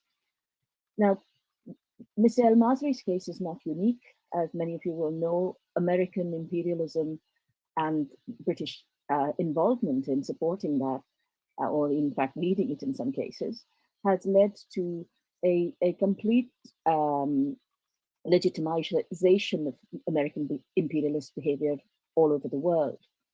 And the role that WikiLeaks and Julian Assange played in addressing this has been both in terms of the wonderful innovation that WikiLeaks did in terms of allowing whistleblowers to provide large volumes of information in a secure way to journalists, but also for that documentation to have its own security, in that WikiLeaks still holds a 100% accuracy record, which none of the mainstream media can even aspire to. In order to prevent us from recognizing what a trailblazer and pathbreaker Julian Assange was, and to avoid us from following his example in making governments accountable to the people for us to surveil the state rather than for the state to surveil us, a number of efforts have been undertaken, predominantly by Britain, America, Sweden, Ecuador, and Australia, in order to suppress both whistleblowers and Mr. Assange. He's currently in Belmarsh prison, despite the court having decided, and I was a legal observer at this trial, having decided that Mr. Assange cannot be extradited to the US. And the joke about this was the judge said she wanted to be fair to the Americans in order that they would be able to carry their appeal more seriously. In all of this, what Mr. Assange has been arbitrarily confined in the Ecuadorian embassy, where his privileged conversations with his lawyers were spied upon, where his conversations with his medical experts were spied upon. He was not able to leave the embassy. The British government, particularly the Metropolitan Police, was involved in spending tens of millions of pounds surveilling the embassy, which, as anybody who works in relation to women's rights will recognize, the British don't really care about women's rights, in the British government at least, in the way in which they prosecute women's rights and deal with issues related to sexual violence. So this was about the state clamping down on a journalist, and what has happened as a result of Mr. Assange's case is that it is criminalizing both journalism and anybody who accepts classified data, who is a recipient of it. And this case is really important for activists, because if you were to disclose information that the American government found uncomfortable or opposed to their so-called national interests, they would be able to pluck you out, extradite you to the United States, and put you in a maximum security prison where you will spend 22 hours a day in solitary confinement. In that prison, Mr. Assange, were he to be extradited, would be allowed individual recreation, where he would be moved from his bare, small cell to the next their small cell to spend some time individually recreating. And then in addition to that were, his conversations even pre-conviction would be censored by the FBI. He wouldn't be able to talk freely to his lawyers or to his family. He would be allowed 2 15-minute calls a day. What Julian has done for the world has been to allow us to see what's really going on. Were it not for him, we would not know the realities of the Iraq and Afghan war. We would not know the realities of Trafigura dumping toxic waste outside the Ivory Coast. We have to recognize that this is a case of states colluding to support free speech, and those on the left must coalesce around this case, because it is not just about Mr. Assange, which is what much of the story tends to be about, vilifying him, talking about his personality, discussing whether he smears feces on the wall. It is about the right of people to know the crimes that governments commit in our name. I'm really grateful to be here alongside the person who took the Assange case to Parliament in a meaningful way, Chris Williamson, and other activists who are here to, like David Miller, who recognize how important this case is for all of us. So I'd be very grateful for your support. Thank you. Thank you very much, comrade. Thank you for joining us today. Very important campaign, and we're definitely in support of it. It's why we spend the second point of our charter is on that case and in favor of whistleblowers from all levels. Okay, David Miller now. Deepa has referred to him, is from the University of Bristol and has also been in the spotlight over the anti-Semitism smear campaign. Thank you very much for joining us, comrade. Good afternoon. Good to see you, Deepa. Of course, the Assange case is a landmark case which everyone should be supporting. I wanted to say a few things about I've been invited to say a few things about the university sector and the alleged anti-Semitism crisis. I want to start by by agreeing and then disagreeing with Tony. I think this is what I do every time I come on. First of all, Tony is completely correct about free speech. It's not an unlimited right. You can't shout fire in a crowded theatre, and nor indeed can you organise to commit genocide and eliminate an ethnic group. That's not legitimate free speech. Now, someone's mentioned earlier that there's a distinction between talking about genocide and organising genocide. Now, this is a distinction of no meaning whatsoever. The idea, the thing which worries me about, one of the things which worries me about free speech, the idea of free speech is that it tries to, or it diverts attention away from the fact that there are more things in the world than speech. There are actions in the world. The Palestinians are oppressed not just through speech and Oops. Oh, I hope. Hello. Oh, that's hello. Good. Sorry, you were stuck for a second there, but you can. Okay, go on.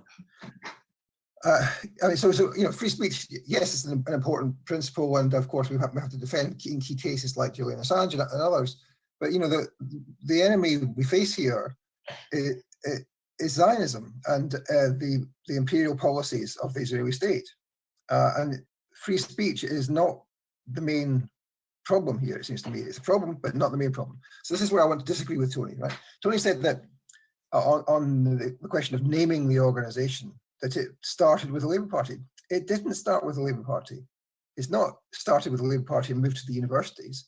It's an all-out onslaught by the Israeli government, mainly through the Ministry of Strategic Affairs, but also other ministries too, on the left globally. And this is not something which just happened in Britain, just to the Labour Party, just to the universities, etc., which I'll come on to talk about in a minute. It's also happened in France and Germany before it got to the UK, and it happened of course, it's been happening in the US, as we saw with Bernie Sanders and Ilhan Omar, etc.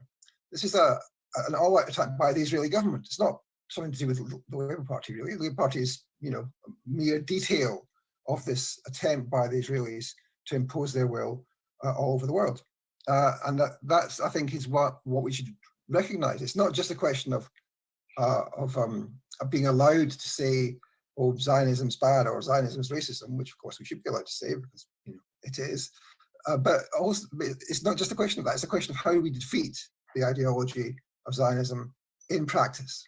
How do we make sure that Zionism is ended, essentially? And there's no other way than saying that. It's not enough for us to say Zionism is racism, Israel is a settler colonial society. These are arguments we might make, yes, but the aim of this is not just to say things, but to end settler colonialism in Palestine and to end Zionism as an ideology, as a functioning ideology of the world.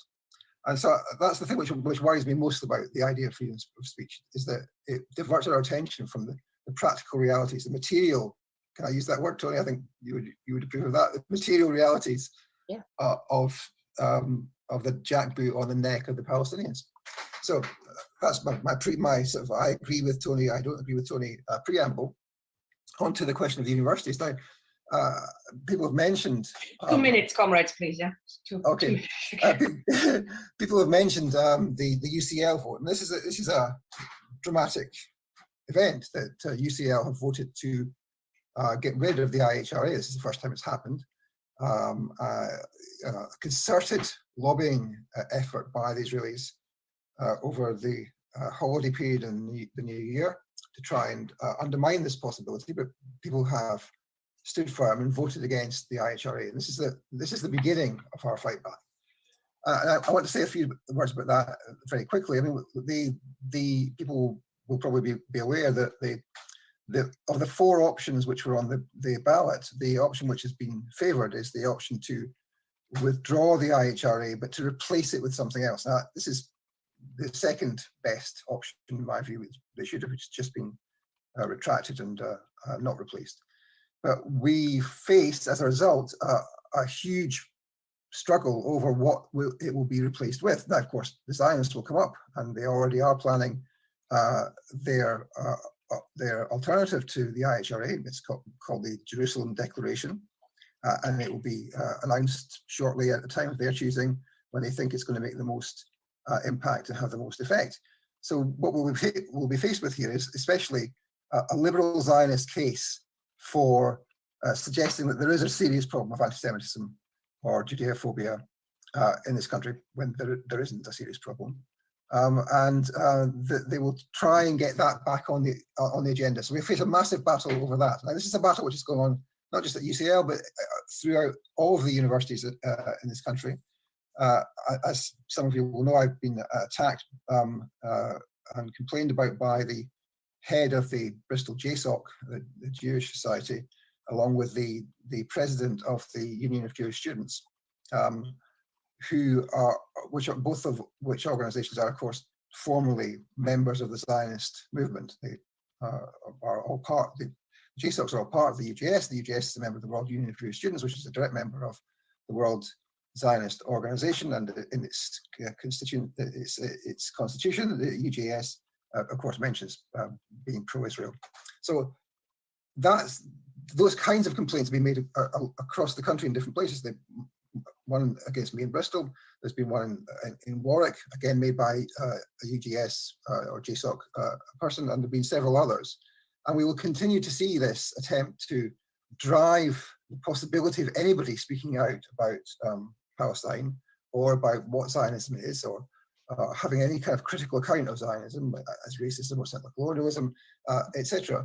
And we have to fight back against that. And the way to fight back against it is to organise proper debates and to get people to understand the issues, but not to be fooled by the idea that there is some kind of liberal Zionist panacea, which is not as bad as the IHRA in some respects. We have to make sure that we are properly across those debates and can fight back against them when they are launched, which they will be very shortly. So this is a problem for freedom of speech. I'm going to finish now for freedom of speech, and also for academic freedom. You know, the complaint about me was about a lecture that I gave on Islamophobia, where I said that one of what I've called the 5 pillars of Islamophobia is parts of the Zionist movement. Now, this is simply a matter of fact. The Zionist movement, parts of it are engaged in deliberately fostering Islamophobia. It's fundamental to Zionism to encourage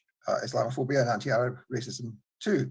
And the pressure that they're mounting here is to try and get us to stop teaching this stuff, to stop writing about it and speaking about it in public, and indeed to stop researching it. So we can't properly go around about researching Zionism or the Israeli state or the Ministry of Strategic Affairs, which is of course behind this whole anti-Semitism crisis, because to do so will be in some way anti-Semitic. So I think this is a valuable effort to focus on the issue of free speech, but we must also remember, as I mentioned earlier, academic freedom, which is a specific and separate act, right, as you'll know in the Education Act. And lastly, to say that that it's not just that we want to be able to speak. We want to be able to win as well as to speak. And that's what I would want us to remember. Thank you very much, comrade. Well done. This is an ongoing debate, and I'm sure we won't have the last of it yet. We have Jamie Stern-Weiner. Are you with us, Jamie? He's done a lot of work on the question of the IRA misdefinition of anti-Semitism. So we're very pleased to have you with us. Welcome. Thanks, Tina. Okay, so I want to use my 10 minutes here to just help clarify what I think are the principles at stake in the fight over the IHRA working definition. The definition supporters say it's just a tool to help with consistent data collection, or it's just a symbolic commitment, that it poses no danger to free speech, and that it has nothing whatsoever to do with defending Israel from legitimate criticism. It must just be a coincidence then that debate over the IHRA definition in multiple countries has consistently pit supporters of Israel on the one side against progressive Jewish groups, Palestine solidarity activists, and civil liberties campaigners on the other. It must all just be a giant misunderstanding. Well, to dispel this confusion and mystification, help clear the way for a debate about the principles that truly are at stake, I want to make 3 points about the definition's genesis and applications to date. First, the definition is a pro-Israel initiative. It was drafted and negotiated in 2004 by a handful of mainly pro-Israel groups led by the American Jewish Committee. Its adoption by the IHRA in 2016 was engineered by the Simon Wiesenthal Center. Let's just focus on the Simon Wiesenthal Center for now. So this is an organization which engages in blanket pro-Israel advocacy of the crudest kind, in the course of which it routinely conflates legitimate, accurate criticism of Israel with anti-Semitism.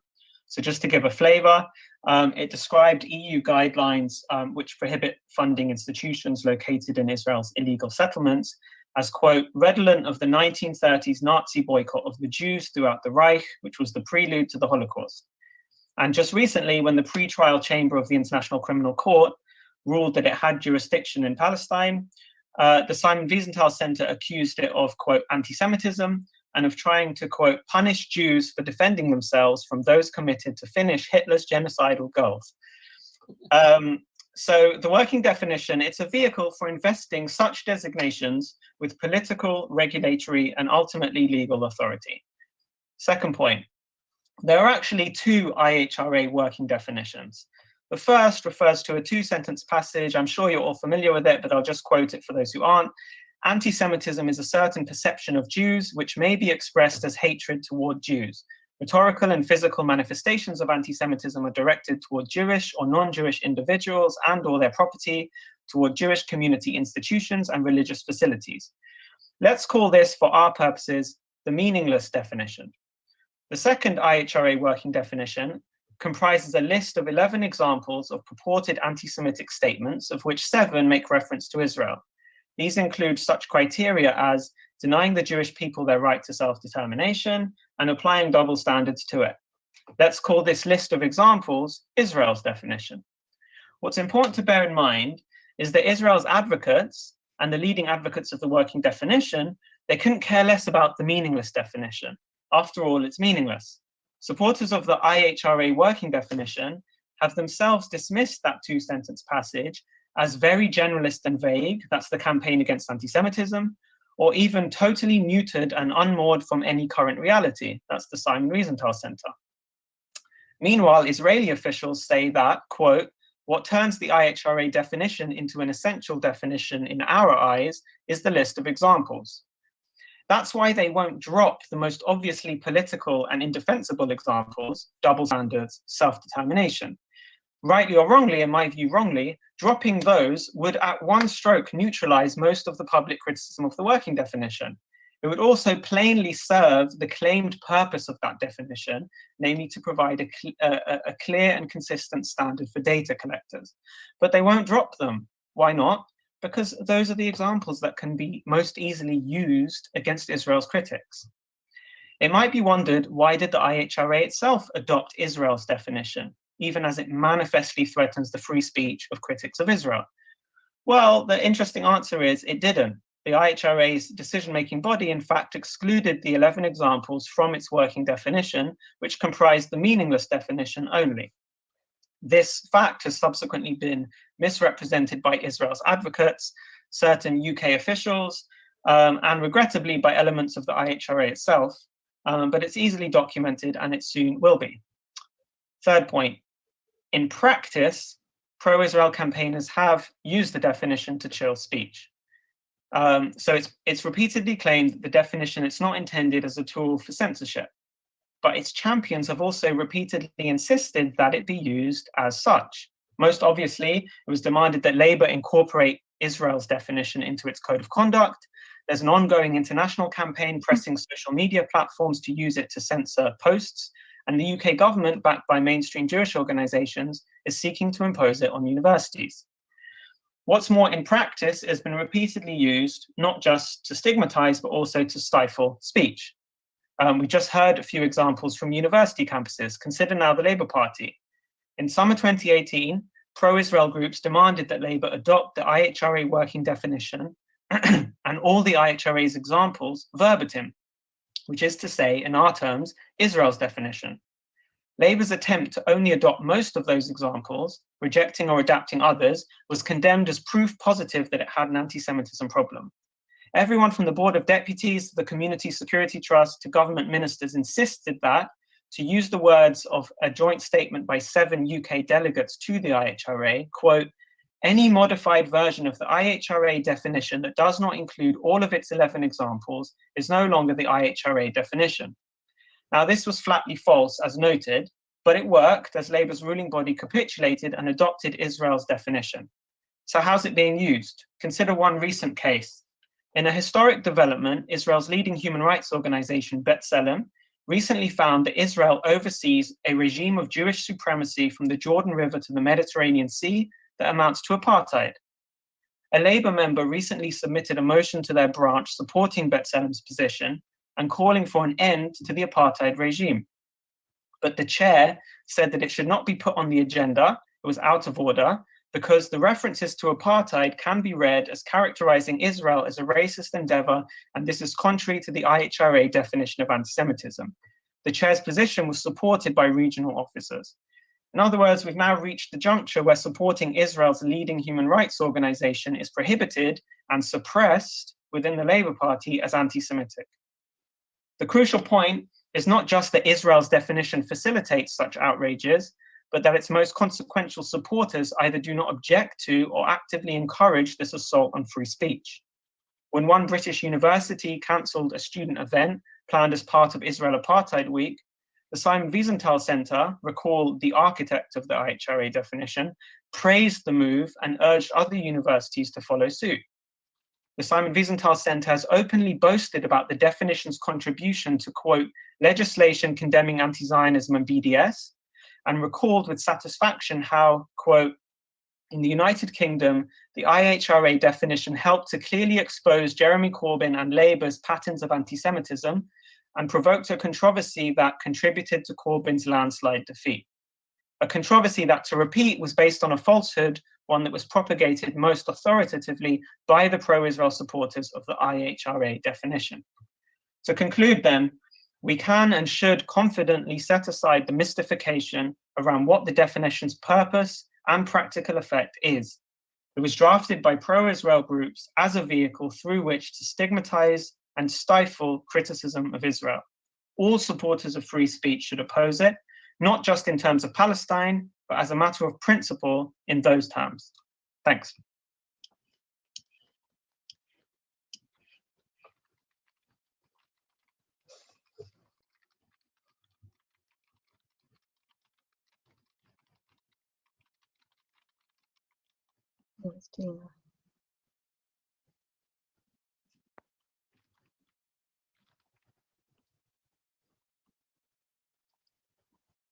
Oh, sorry, comrades, I was muted and chattering away there. Apologies for running quite so late. And thank you very much, Jamie, for this very useful overview of what's wrong with the IRA. And we'll certainly can take that as a little video clip that we will put on our new website. So it's been an excellent overview. Apologies, comrades, for running quite so late. I'm sure you've noticed we're not sticking to the agenda. I apologize, but it's been a really useful conference so far. There's one more comrade who was previously just indicated, and we've asked her to speak as well, which was Esther Giles. We've introduced her earlier on. She was no platformed on Sunday from the Stop the Labour Lockout rally over her apparent views on trans rights or not.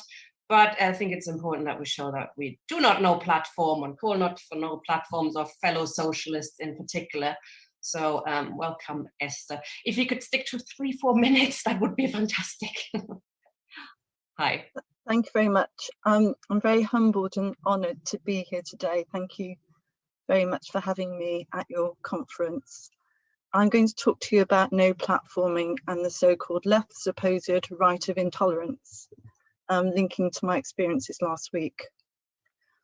I disapprove of what you say, but I will defend to the death your right to say it. This quote, wrongly attributed to Voltaire, was actually written by, would you believe it, a woman, Beatrice Evelyn Hall, in a book published in 1906, in which she wrote about Voltaire, and who of course wrote under a pseudonym because she was a woman. And yes, I have met people who will not read anything written by a woman. Here's something that Voltaire did once write in his 1763 treatise on toleration. The supposed right of intolerance is absurd and barbaric. It is the right of the tiger. Nay, it is far worse. The tigers do but tear in order to have food, while we rend each other for paragraphs. So I'm going to talk to you about my recent no platform experience and the fallout from it, why we must fight for free speech and thought, and the new no platforming. Last Sunday evening, there was an event about democracy and free speech. This event was put on in defence of CLP officers suspended for disobeying the diktats of the General Secretary by allowing members to debate and or vote on topics he had forbidden. The organisers of this event no platformed somebody, me, because someone had lobbied one or more of the speakers. One of the speakers, who is a prospective candidate for Mayor of Liverpool, told the organisers that they would withdraw unless I was removed from the platform. The organisers feared that her withdrawal would spark further speakers pulling out and asked me to withdraw for fear of the whole event collapsing. I pulled out.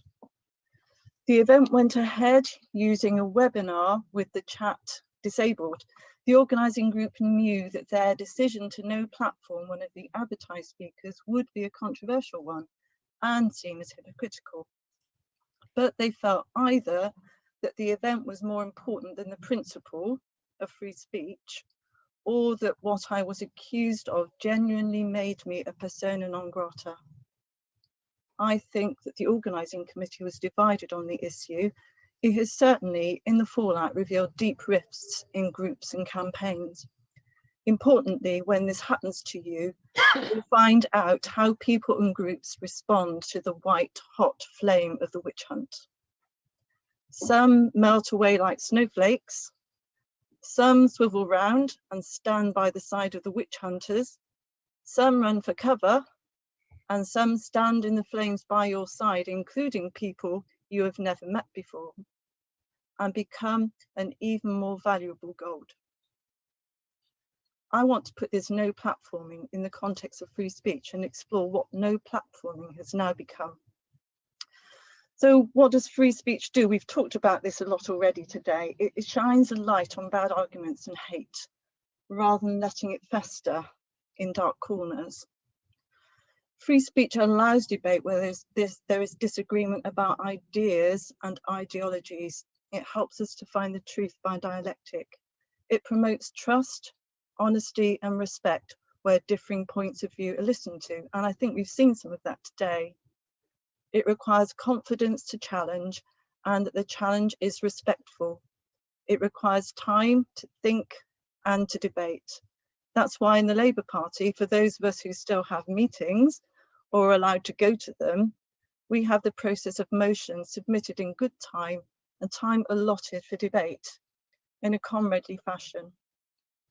The ability to debate competing views is one of the foundations of democratic society.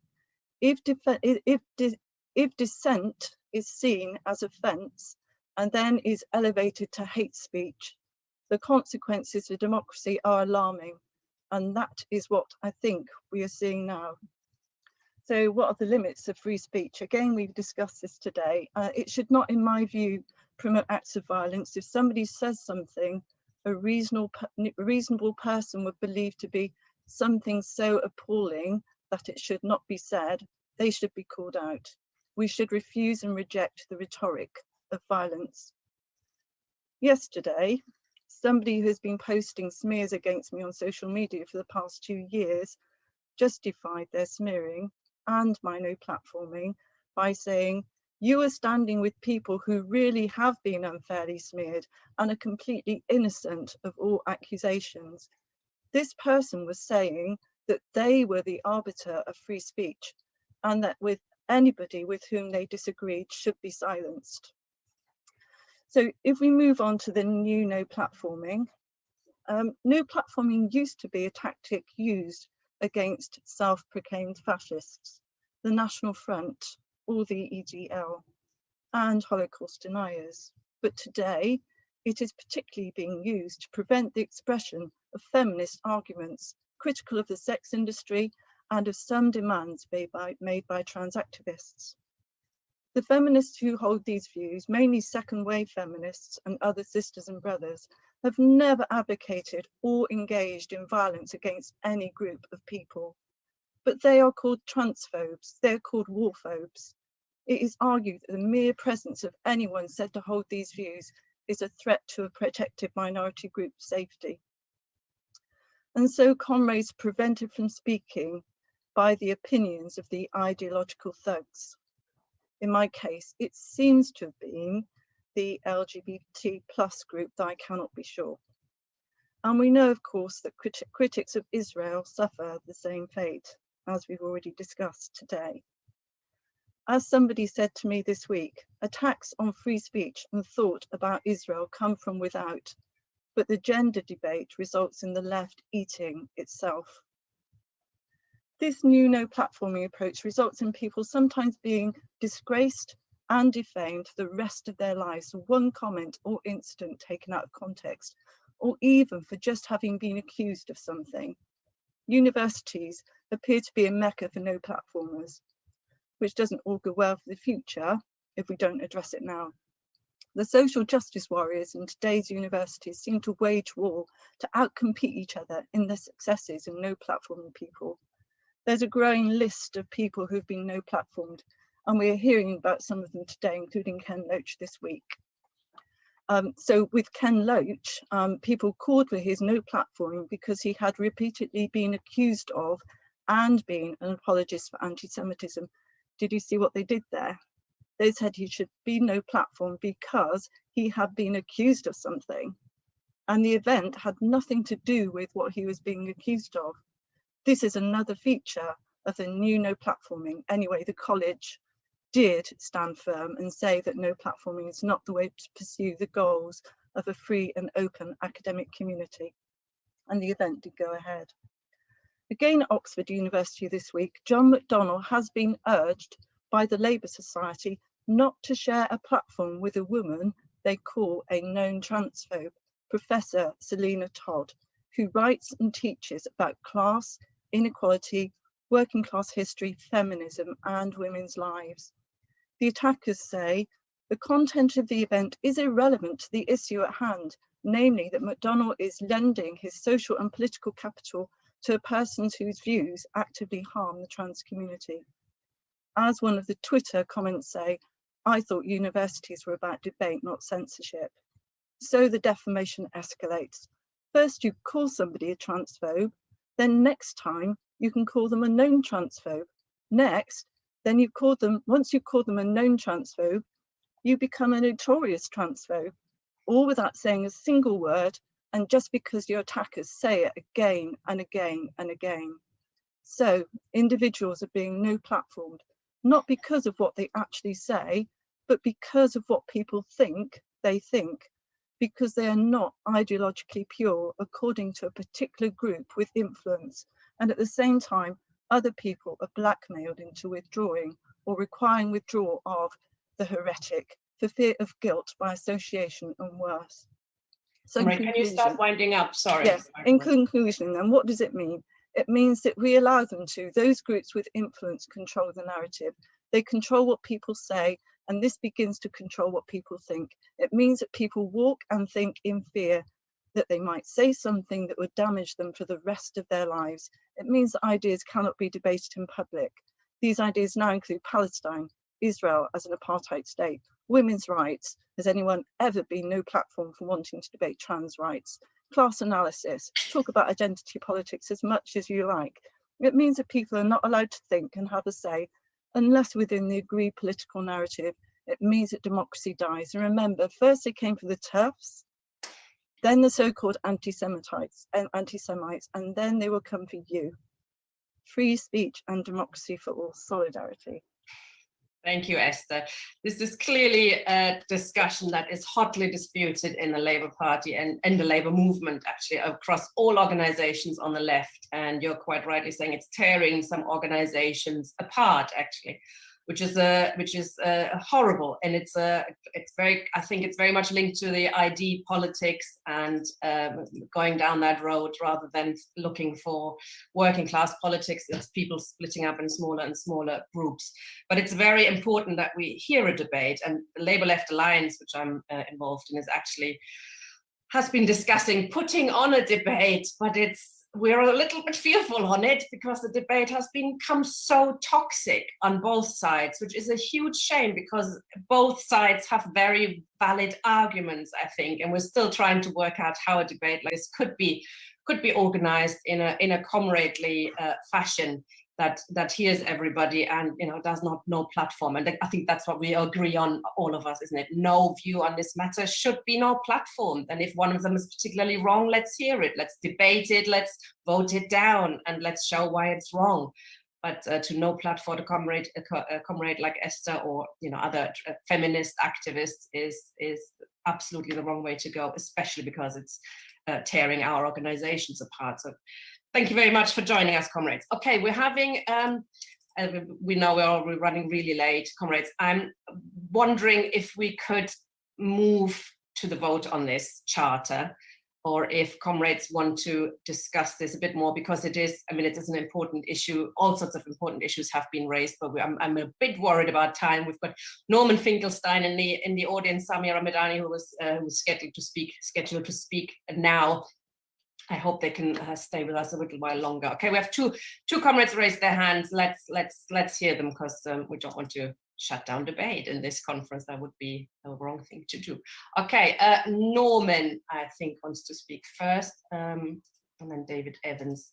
But I'm asking comrades to keep it to like about 2 minutes if you can.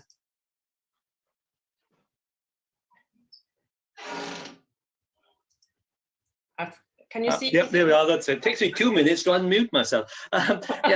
Thanks very much. Yes, I'm Norman Thomas. I'm the suspended chair of South Thanet.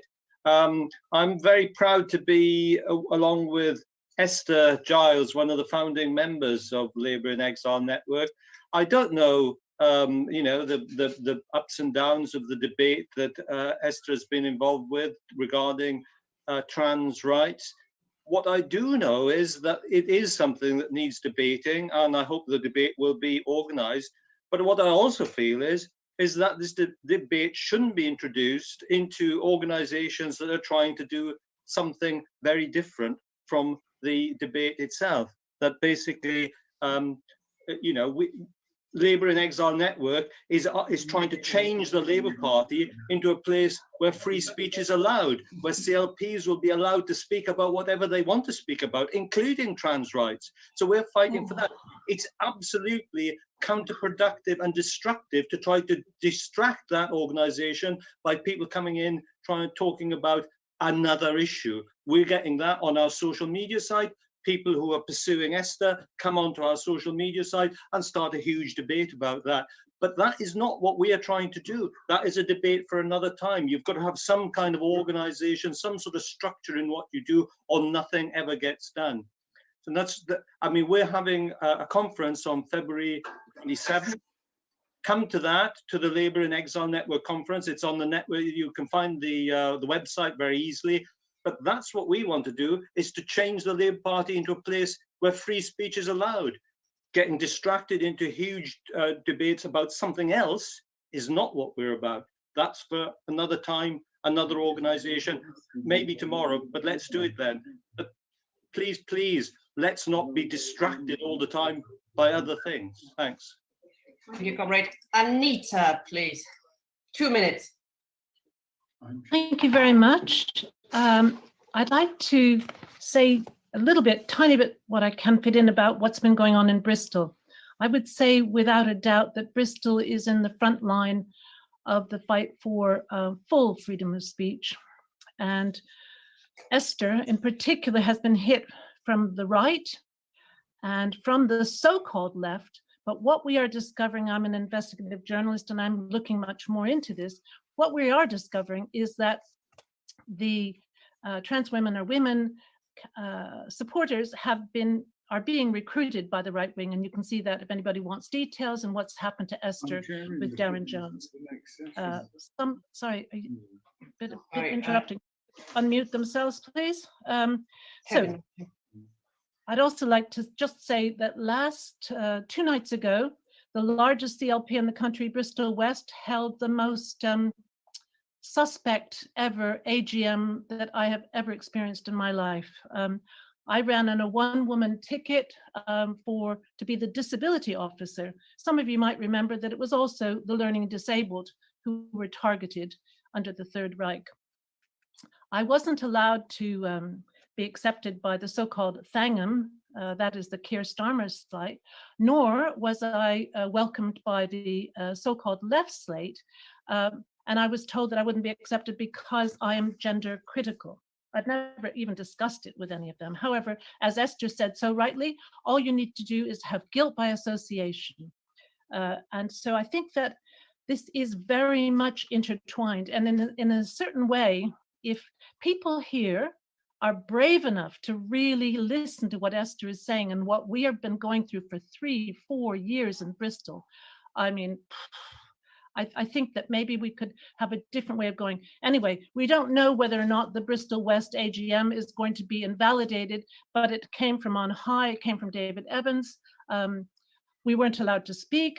It was a webinar just like last week. So they learned from Esther's experience last week, no chat, no nothing, simply a voting machine. It was so bad that the MP Thangam Debonair wasn't able to find her vote, but they got their way. They won their slate with 100 votes missing and vote rigging. Hopefully this is going to come out in the papers. I'm working on a local paper and hopefully it's going to go into the private eye. But if anybody has any doubts about what women particularly have been through in this city, just talk to us. We're really willing to. Thank you, Comrade. We're now coming to the end of this. Kevin, I'm giving Kevin the chance for a right of reply. Please, Kevin, are you there? Kevin? Is he there? Yeah, sorry, I'm trying to, yes, I'm here. I'll just move it formally. Okay, that makes life easier. Yes, thank you. Okay, comrades, I know that people have problems with the hand issue, raising hands, etc. So we're just quickly going to do, yes, I'm going to do another poll for voting on the last amendment by Tony Greenstein. I don't think we need a right of reply from Tony. Sorry, Tony. And he's shaking his head anyway. Okay, and it's, sorry, it's done it both at the same time. So, oh, it can't, can we? We have to, sorry, I have to end this poll. This makes no sense. We have to have the separate, we have to have these motions separately, these questions. Sorry. Actually, can comrades, is everybody able to raise their hand? Can most comrades raise their hand? Because I'm not sure, I don't think there's anything controversial in this. It's going to take me 5 minutes to draw up another poll. So I suggest we're just going to vote with a hand up. Yes, okay, thank you comrades for raising it. So we're voting on Tony's amendment or not, if you want this to go forward into the charter. I'm quickly going to share my screen so you can see what I'm talking about. I think this is here. Right, okay. So this is Tony's amendment here. Add at the end, the libel courts are inaccessible to the poor and those without means. They are a playground for the rich. At the end of point 6 in our charter. Okay, comrade, I'm going to stop my screen, otherwise I can't really see you voting properly. So everybody who's in favor of this, please raise your hand. And then I'm going to ask those who are against it to raise their hand afterwards. Okay, I can see people do, some people raise their hands, some do the thumbs up, some do the clapping. I guess you can't find the other issues here. Okay, so there's a number of voting methods being used, but I can see them all, so it's not a problem. Okay, don't vote no at the moment. We're going to get to that later. Okay, so we have, just quickly add them up, 81 in favor of Tony's. I'm going to clear it all. Okay, could comrades now indicate if they're against it? If they're against this amendment from Tony, vote now. If you're against it, raise your hand or do the thumbs up button or click the no button. I can see you. Okay, so that's 8 against, so that is clearly carried. I'm going to clear this all. Could comrades now please vote for the charter as amended? I'm going to say with the proviso that the steering committee has to look into sorting out the slightly contradictory 2 amendments we agreed on earlier. That's just how it is. Could you please raise your hand if you are in favor of the charter as amended by all 3 amendments? They have all gone through. What about abstentions? I'm really sorry, I forgot about the abstentions, but I'll do this in this session, not in this one. Sorry, comrades. Okay, if you're in favor of the charter as amended, we've got 83, 84 in favor. Okay, I'm going to clear now. If you are, hold on a second, if you're against the charter as amended, please vote now. Okay, we have 4, 3, 2, it's going down, that's funny. Okay, the vote against the charter is going down. We've got two against. This is not an ideal way to vote, no doubt, but this is just how it is. Thank you, comrades. And any abstentions? If you could raise your hand if you want to abstain. So that's 2 abstentions. Thank you very much, comrade. We had comrades Norman Finkelstein and Sami Ramadani scheduled to speak about 10 minutes ago. I'm just going to ask them both if they're okay waiting until after a 10-minute break or if they want to speak now. Sami, if you could quickly ask you to unmute yourself. Sami is doing the thumbs up. I think that's fine. Yeah, that's okay. You can wait till after the. That's fine. That's great. Thank you. Norman, are you okay to wait till after the 10-minute break? Otherwise, we'll bring you in now. I'm fine with whatever works for you. I would prefer, however, to speak now because I think it's late in your conference and many people will take advantage of the 10-minute break to take off. So okay, we can bring you in now if you want, and then we have a 10-minute break. actually, Yes? as I said, I will leave the decision to you. But in terms of trying to reach a bigger audience, I think since it's so late in your conference, people will take off now and not return. They might return because you're speaking. Yeah, people get tired. They do get tired. Okay. Well, I'll say then we hear from you now, if that's okay with you, unless you need a few minute break, or but if you're okay to speak, then Personally fine, and whatever you decide is okay with me. okay. Well, we bring Norman in now, and then Sami after the break. So there's another reason to join us, another good reason to join us after the session. So yes, thank you very much, Norman, for joining us. It's an honor that you're with us. 10 minutes, if you can manage that, on the question of free speech. And we would also love to hear what you think about perhaps our campaign and how it can go forward.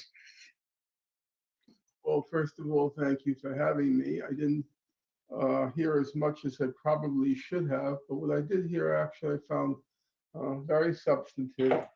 And in particular, the last speaker, I found it informative. I wasn't aware of the extent to which the transgender debate is causing internecine conflict. And I actually would like to get a copy of her intervention, which I can pass around to some friends of mine, because I happen to agree with her on this particular issue, but she articulated it with more urgency than I have been able to. I had a lot of trouble figuring out what to speak on today, because I was originally going to do my usual exhortation based on John Stuart Mill's On Liberty and Bertrand Russell's writings on freedom of speech. And I was pretty psyched up for doing it, but for some reason I couldn't get myself to sit down and speak to that topic, maybe because I've said it so many times. And then I realized there was actually something I've been researching lately that was much more, I think, interesting at this point. Namely, I was curious to see how the classical thinkers dealt with the issue of racism. When I say classical thinkers, I mean in particular W.E.B. Du Bois. Du Bois was the leading African-American scholar on the subject of race and racism for the duration of the 20th century. Literally, he was born just after the Civil War, and he passed in 1963, the night before the March on Washington. And for the whole of his life, which lasted fully 95 years, he was by far and away the most articulate, most courageous speaker on the issue of racism. He was African American, I guess I should point out, and he left behind a quite voluminous scholarly corpus. And I've been lately looking at it, curious, where does he stand on the issue of discussing race, discussing racism, censorship, and so forth? And what was really striking to me was he was not just a scholar. He was brilliant, no question about it, but he was an activist. He was the founder of the National Association for the Advancement of Colored People, the NAACP. He was then the editor of their premier publication called The Crisis for 20 years. The Crisis had a circulation of 100,000, which was extraordinary for that period in time. And he was a real militant. He was a real militant. At the end of his life, he joined the Communist Party. He got arrested. He was manacled. He went through trial for a year. And he won the trial, and he ended up leaving the country. He went to live in Ghana at the end of his life. So we're not talking about a cloistered scholar. We're talking about a serious intellectual in search of truth, and we're also talking about a real political activist. So how does he deal with the question of race and racism? I was curious. First of all, the thing that's most striking about Du Bois is there are no taboos. There are no labels. There's nobody, he's not calling anybody a racist. He's not calling anybody a fascist. He's not calling for anybody to be deplatformed. He's not calling for anybody to be silenced. He sits down in his study and he patiently looks through the evidence. What does the evidence show? So when he has to address the issue of race, he says, it is generally recognized today that no scientific definition of race is possible. Of the psychological and mental differences which exist between individuals and groups, we have as yet only tentative measurements and limited studies. These are not sufficient to divide mankind into definite groups, nor to indicate the connection between physical and mental traits. I know it sounds a little boring to read it over Zoom, but in my opinion, it's important to listen to the language. He's talking about the racial inheritance of intelligence. That's a very hot topic. Are Black people genetically inferior to white people when it comes to intelligence? Does he say, this is outrageous, this is fascist, this is Nazism? Does he say that? No. He says very calmly, we have as yet only tentative measurements and limited studies. These are not sufficient to divide mankind into definite groups. You calmly, composed, look at the evidence. You don't run from it. You don't fear it. You don't try to suppress, to deplatform what you don't agree with. Then he has to look at the question of all these intelligence tests that purport to prove white people are superior to Black people. He goes through all the evidence, step by step by step, and says, it's not convincing. If you look at the evidence, it doesn't persuade. He doesn't say, this is an outrage. This has to be suppressed. We can't talk about it. This is fascism. No. And he makes along the way, in my opinion, quite interesting observations. He says, for example, the fundamental and logical difficulty with all racial comparison is that there is no way of determining just what a race is.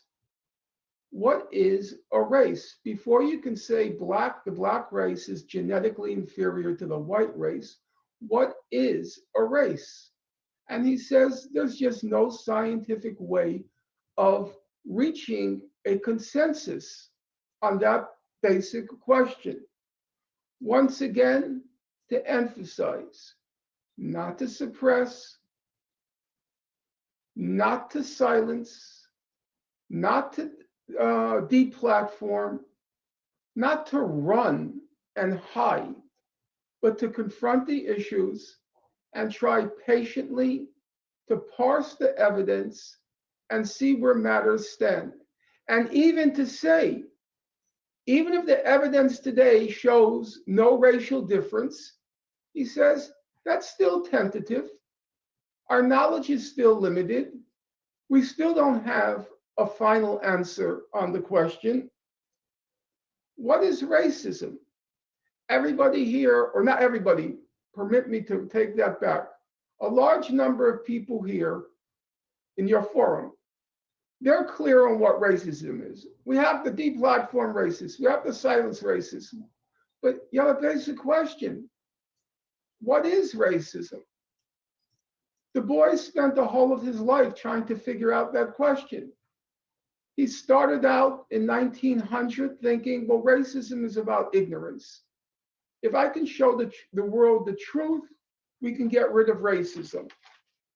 Then he starts reading Marx, and he comes to the conclusion, no, racism is more than about ignorance. He says, if you look at when racism began in the modern era, he says it begins in the first third of the 19th century to justify the slave trade and to justify slavery. He says it's about profits. But then he says, hey, we have a problem here. White and black workers, they don't get along. In fact, the poor whites hate nobody more than black people. So he says, we have a problem. Why is it if racism is just about capitalist profits, white and black workers don't get along, they don't unite? And he says, well, that's a complicated question. First, he says, there's a natural human propensity to monopoly. White people want to monopolize the best jobs. So they don't want competition for black people. But then he says there's another problem. Black people are accustomed to lower wages than white workers. So black people tend to bid down wages. And so we have to keep them out of our jobs. But then he says there's a third problem. He calls it the psychic wage. White workers want to feel better than somebody. They have the desire to feel better. So they would rather get lower wages if it means black people will be below them. He calls it the psychic wage of capitalism, or the psychic wage of the working class. Then later in his life, he comes under the influence of Freud. And he says, you know what? We have to acknowledge it. There is a large amount of racism that's completely irrational. It's deep in our psyche, buried deep in our psyche, and it has no rational basis. For example, what he calls the racial sex jealousy. All of the lynchings that are occurring in the South based on the claim that black men are rapists and will rape our white women. And that whole racial sex jealousy, he says, it's not rational. It's deep in our psyche, deep in what he calls our folklore. The point being, the fight against racism is very complex. It's not an easy, just get rid of the ruling class, get rid of capitalism, and we'll abolish racism. No, it has many components. It's multivalent. In order to rationally try to address this topic of racism, you have to have full, frequent, and fearless debate. Now, there was one occasion in his lifetime of 95 years when he advocated censorship. One. The occasion was the birth of the modern film industry. The modern film industry is usually dated, its birth, with this film called Birth of a Nation. And Birth of a Nation was a very sophisticated, for its time, a very sophisticated technical achievement for cinema. It was also, the theme was racism. It was white people trying to protect themselves from rapist black men. And Du Bois said, we have a problem here. Number one, this film is technically very sophisticated. We black people, we don't have the financial resources or the technical competence to fight this film. And number two, he said, this film is directly causing a large number of lynchings of black people. He says you could just look at the numbers. The numbers are going through the roof. because of this film. And he said, in this one single exception, I think we should fight for censorship. Now, he recognized he came into conflict with a lot of his friends over this. I would want to make 2 points. Number one, in his 95 years, this was the one single exception he made. He writes about it in his autobiographies. I recognize I made one exception here. It was the one single exception he made. And number two, I'm fully willing to acknowledge it was a complex issue for the reasons he laid out. And in fact, just in a personal note, I had an essay contest on my website. How would you answer Du Bois's arguments? I thought they were tough. They were tough, but it was one case. Otherwise, I'll leave off with one thing he said. In his most famous book, Black Reconstruction, he tries to address the question, why couldn't the South look forward, look to the future, not look backwards after the Civil War, and try to resolve this issue of race? And he said the reason the South was unable to do it was because of censorship. And I'll read, it's just a very brief paragraph. I'll just leave off there. He says, he's talking about after the Civil War, what's called the period of Reconstruction. Why was there no support for a forward-looking policy in the South among poor whites, among the white working class? He writes, in the South, there was absence of any leadership corresponding in breadth and courage to that of Abraham Lincoln. Here comes the penalty which a land pays when it stifles free speech and free discussion and turns itself over entirely to propaganda. He says, it does not make any difference at the time if the things you advocate are absolutely right. What Tony Greenstein, what David Miller advocate, they may be absolutely right. He says it does not make any difference if what you advocate is absolutely right.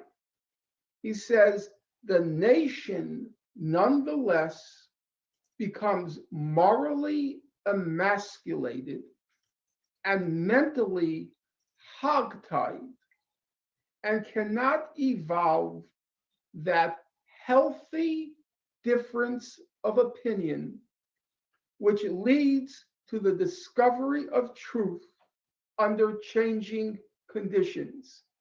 The healthy difference of opinion which leads to the discovery of truth under changing conditions. Conditions change. You have to constantly examine, probe, rethink your certainties and your certitudes. Otherwise, your country gets, or your political party gets morally emasculated and mentally hogtied. And that to me should be the lesson for all of us, that if we want to progress, we want to keep in step with the times as time unfolds, we have to be open always to hearing every point of view, however distasteful. Do you know how distasteful it was for W.E.B. Du Bois, who studied at Harvard, got his PhD from Harvard, studied at the University of Berlin, one of the leading intellectuals at the time? He has to deal with white people telling him, but you're intellectually inferior, you're mentally inferior. Look at the IQ tests, look at these tests. He had to deal with that every day of his life. And believe me, you could see, he says it out loud, I didn't like it. I didn't like it. But he didn't run, he didn't hide, he didn't cower, he didn't take out the truncheon the club to try to silence his critics. He sat down, looked at the evidence, and waited to see where truth transported him. Okay. Wonderful. Thank you very much, comrade. I knew it was worthwhile inviting you, comrade. I think I'm much more with you on that issue than I am with Tony Greenstein. But thank you very much for your contribution. Definitely worthwhile looking at W.E.B. Du Bois. That's definitely something we could look into. And I agree with much what you said. Rethinking our certainties. Sometimes, if, for example, fascist, racist ideas become popular in the working class, of course we should debate them and should lay out why they are so destructive and what's wrong with it, rather than say this is not an issue that should be debated. We need to show what's wrong with it. Quite right. I think you made an excellent contribution for that. I'm so sorry, comrades, for running quite so late. I think it's been a really excellent first half, well, first two-thirds of the conference. We're going to have to tighten up the second part a little bit. We're suggesting by cutting down the time on moving motions. Most of them are quite uncontroversial. Comrades, we have a 10-minute break, I suggest. Seeing you again at 5:25. We're starting with a contribution by Sami Ramadani, which I'm looking forward to. You made a very good speech at our launch conference. We are recording this and it will be up on our website later, but please, you don't have to leave the meeting. You can let it run in the background. I hope comrades like Norman and others stay with us. We have a 10-minute break, 5:25 back, and we're starting then straight away. Thank you very much.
Comrades, can you please come back to your computers now? We're about to start the next session.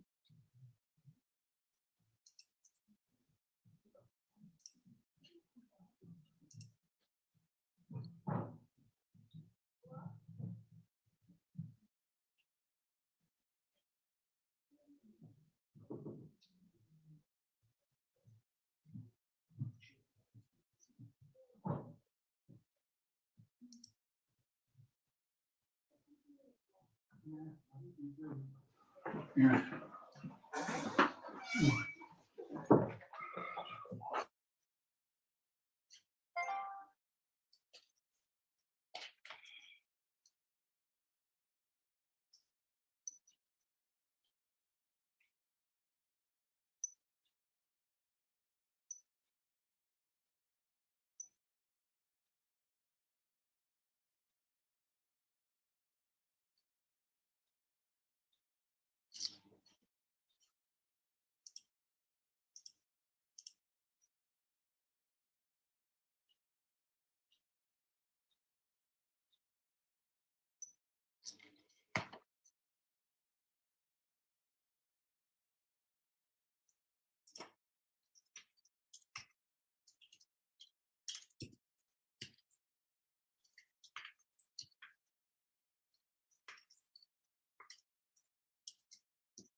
Okay, comrades, I think we're now ready to begin.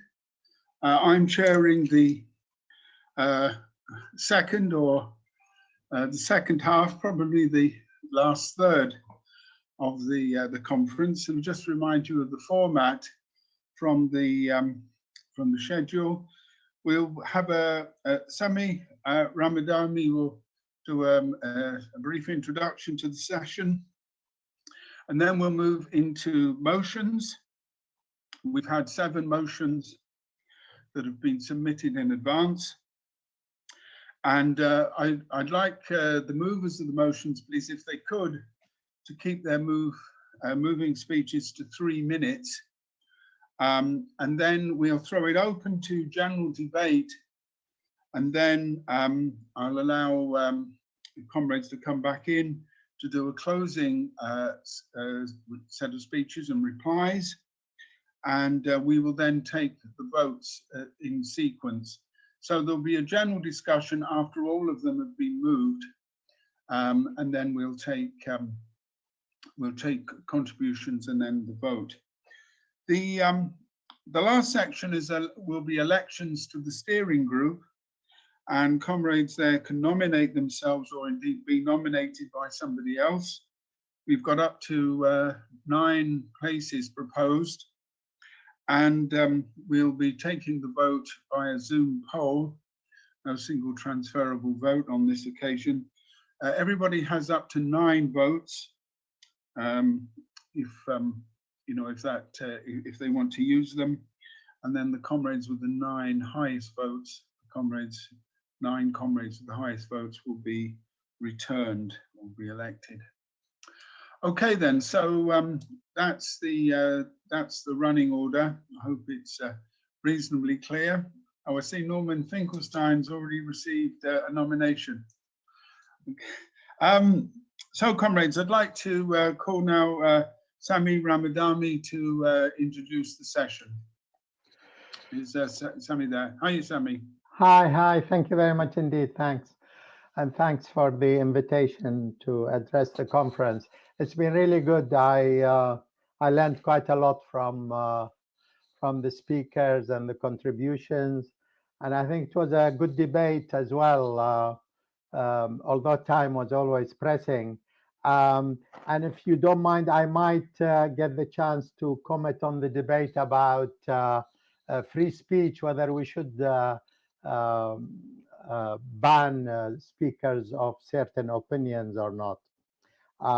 Something that Norma Finkelstein was talking about. But I would like to start by stressing the international implications of the anti-Semitism campaign that was kick-started inside the Labour Party, which eventually led to the removal of Jeremy Corbyn as party leader following the elections. The international implications are quite important because what the silencing of the critics of Israel is going to lead to, if successful, would be to silence any sympathies for the Palestinian people. Because critics of Israel usually refer to the oppression of the Palestinians. And silencing critics of Israel is one of the broader aims of the campaign to silence the left, socialists, critics of Israel in general, and the targeting of anti-Zionist and non-Zionist Jews is a very significant feature of the campaign, whereby Israel understands and the leading Zionist organizations understand quite well, and have learned from history, that critics of an imperialist policy or of a policy of expansion, critics that belong to that country that practices such racist or expansionist or warlike policies, internal critics are extremely important for any just cause. And Jews who are prepared to declare their anti-Zionism or strong criticism of Israel are seen to be very dangerous by the Zionists, by Israel. So that's on the one hand. On the other, there is even broader reason why this campaign to silence the critics of Israel has been latched upon by ruling classes, especially in the imperialist countries like Britain, like the United States. They latched onto it because they can see that criticisms of Israel is championed by the left, by socialists, by people who call for social justice for the Palestinians. Therefore, to stress and to silence critics of Israel has a twofold character. One is to silence criticism of Israel in general, Israel being a close ally of imperialist countries. But secondly, it helps to silence the left and socialists and prevents international solidarity. Because once you accuse somebody of being anti-Semitic, you're saying they are racist. Therefore, they will be silenced automatically because there is a policy of not allowing racists to express their views. So this is quite significant, and it has to be borne in mind that this campaign for free speech is very critical in terms of its implications, extremely important. And coupled with that attempt to silence, if you like, the voices of justice, is to call people who criticize Israel or criticize Zionism as being extremists. And the label extremists is usually being brought forward to attach it to critics of Israel. Because before this campaign about anti-Semitism kicked off in the Labour Party, the label extremist was used to silence critics. And to combine it with the anti-Semitism label, it has become quite a dangerous affair altogether to silence people. And while I'm talking about this, I would like to refer everybody, and probably most people here have read it, to a letter which I will post in the chat window, a letter written by people, by Jews of Israeli origin and others, but mostly Jews of Israeli origin, who are academics, practicing academics in Britain. And they addressed their letter to British universities to oppose the adoption of the IHRA definition of anti-Semitism. And I am posting it right now. So please use it as a reference, because it has a lot of links as well. The letter itself online has a lot of links to various documents, and it's an extremely useful reference letter to British universities to reject the adoption of the IHRA definition of anti-Semitism. And in case I run out of time, I would like to put my point of view about the debate about silencing critics and whether the principle of free speech should be an absolute or restrictive type of definition. Listening to Norman Finkelstein, I would say that I fully agree with Norman here. I think he is right. I think we should not fear opposite opinions, including those of racists, including those even of fascists. And I don't say that lightly. And we should not confuse periods of civil war where people want to defend themselves against neo-Nazis or fascists and go on and stand behind the barricades. This is a different type of debate. We are not talking here about people being prepared to go and defend themselves, defend minorities by force if necessary. It becomes a war of self-defense. This is a different debate from the question of engaging in debate and opposing other views.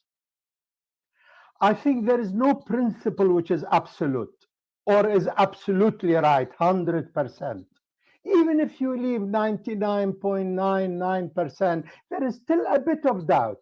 And that bit of doubt allows for room for debate, for challenging opinions. The weapon of censorship, the weapon of silencing people and critics has been traditionally the weapon of the ruling classes, the weapon of the oppressors, the weapon of people who killed and wiped out minorities, whether those minorities were in the Middle Ages who believed in the scientific method or actual ethnic or other minorities. It has been a weapon to silence critics by the right wing, by ruling classes. And the left traditionally must uphold. If they don't uphold the principle of free speech, then they are conceding ground. They are conceding ground in principle to opinions that suggest that other opinions should be silenced. No, we should not be frightened. There is a difference between manning barricades in civil war and engaging in debate like a situation today in Britain. If minorities are attacked by fascists physically, then obviously we should all encourage that minority to defend itself, and we go in solidarity to defend them against any fascist aggression or use of violence against them. Calls for self-defense is nothing to do with the debate against fascism, the principles that they advocate, the racist ideologies that they might advocate. And Norman is right. We should not start debating who should we silence. Who is the real fascist? Who is the half fascist? Who is the fascist who is prepared to hold a gun and kill somebody else? And who is advocating neo-fascism? Is Nigel Farage a fascist who should be silenced? or is he a right-wing nutter? Or there are a lot of issues involved in terms of trying to decide who to not platform, unplatform, or silence. So therefore, I think we should be careful there. The left has the courage, should have the courage of its convictions, argue its point of view. There is no point of view which is absolutely 100% right. There is no such thing. Science hasn't come up with it yet. So we need to engage, we need to be brave in our opinions, and truth will come out. Truth comes out through practice. Truth comes out through being absolutely materialistic and objective and refer to the evidence and so on. And this is the way to defeat right-wing fascism and racism, and not by trying to shut down debate. We will be that much stronger. And I appeal to the elected steering committee when it gets elected to look at that issue more carefully, so that we are not immediately accused of shutting down debate.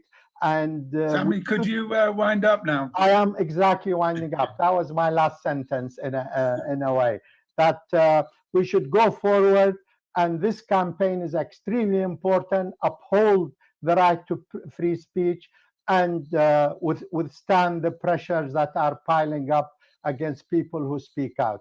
Thank you very much. Thank you, Sammy.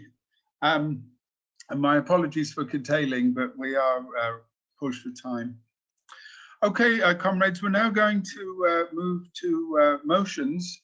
And the first one is submitted by Tina Werkman, and it's called Campaigning Priorities. I think we should be able to see those up on the screen, if that's possible. Yes, just a second. Where is it? Okay. Yeah. Okay, comrades. This is oops. You can't even see me. Oh, sorry. Almost there. Okay. This is what I won't take long to move this. It's just we've discussed a little bit what such a campaign should do, what the immediate aims of the campaign should do, where we should focus our strategies, etc. Seeking affiliations of trade unions, Labour Party branches, CLPs, seek well-known sponsors and patrons for the campaign. I think Norman Finkelstein has already agreed, because I've asked him. So if we agree to do this, that would be a very good idea to get some comrades of standing involved. Carry on with Zoom meetings. I think the lockdown will continue for some time. Also stressing, as we have, the international character of the witch hunt and the efforts to restrict free speech. And that would particularly look at the IRA misdefinition of anti-Semitism. And Jamie has agreed to help us out with this. He's too busy to join the steering committee, but he's definitely got expert knowledge on this. And of course, prepare model motions, public statements, etc., etc. This is far from exhaustive, this list. It's an attempt to, give some guidance to the steering committee how to move forward, first of all. But there's tons of other things we can and should do. So this is just one thing to take us forward to. That's it. Okay, thanks, Tina. Tony Greenstein now on the EHRC definition.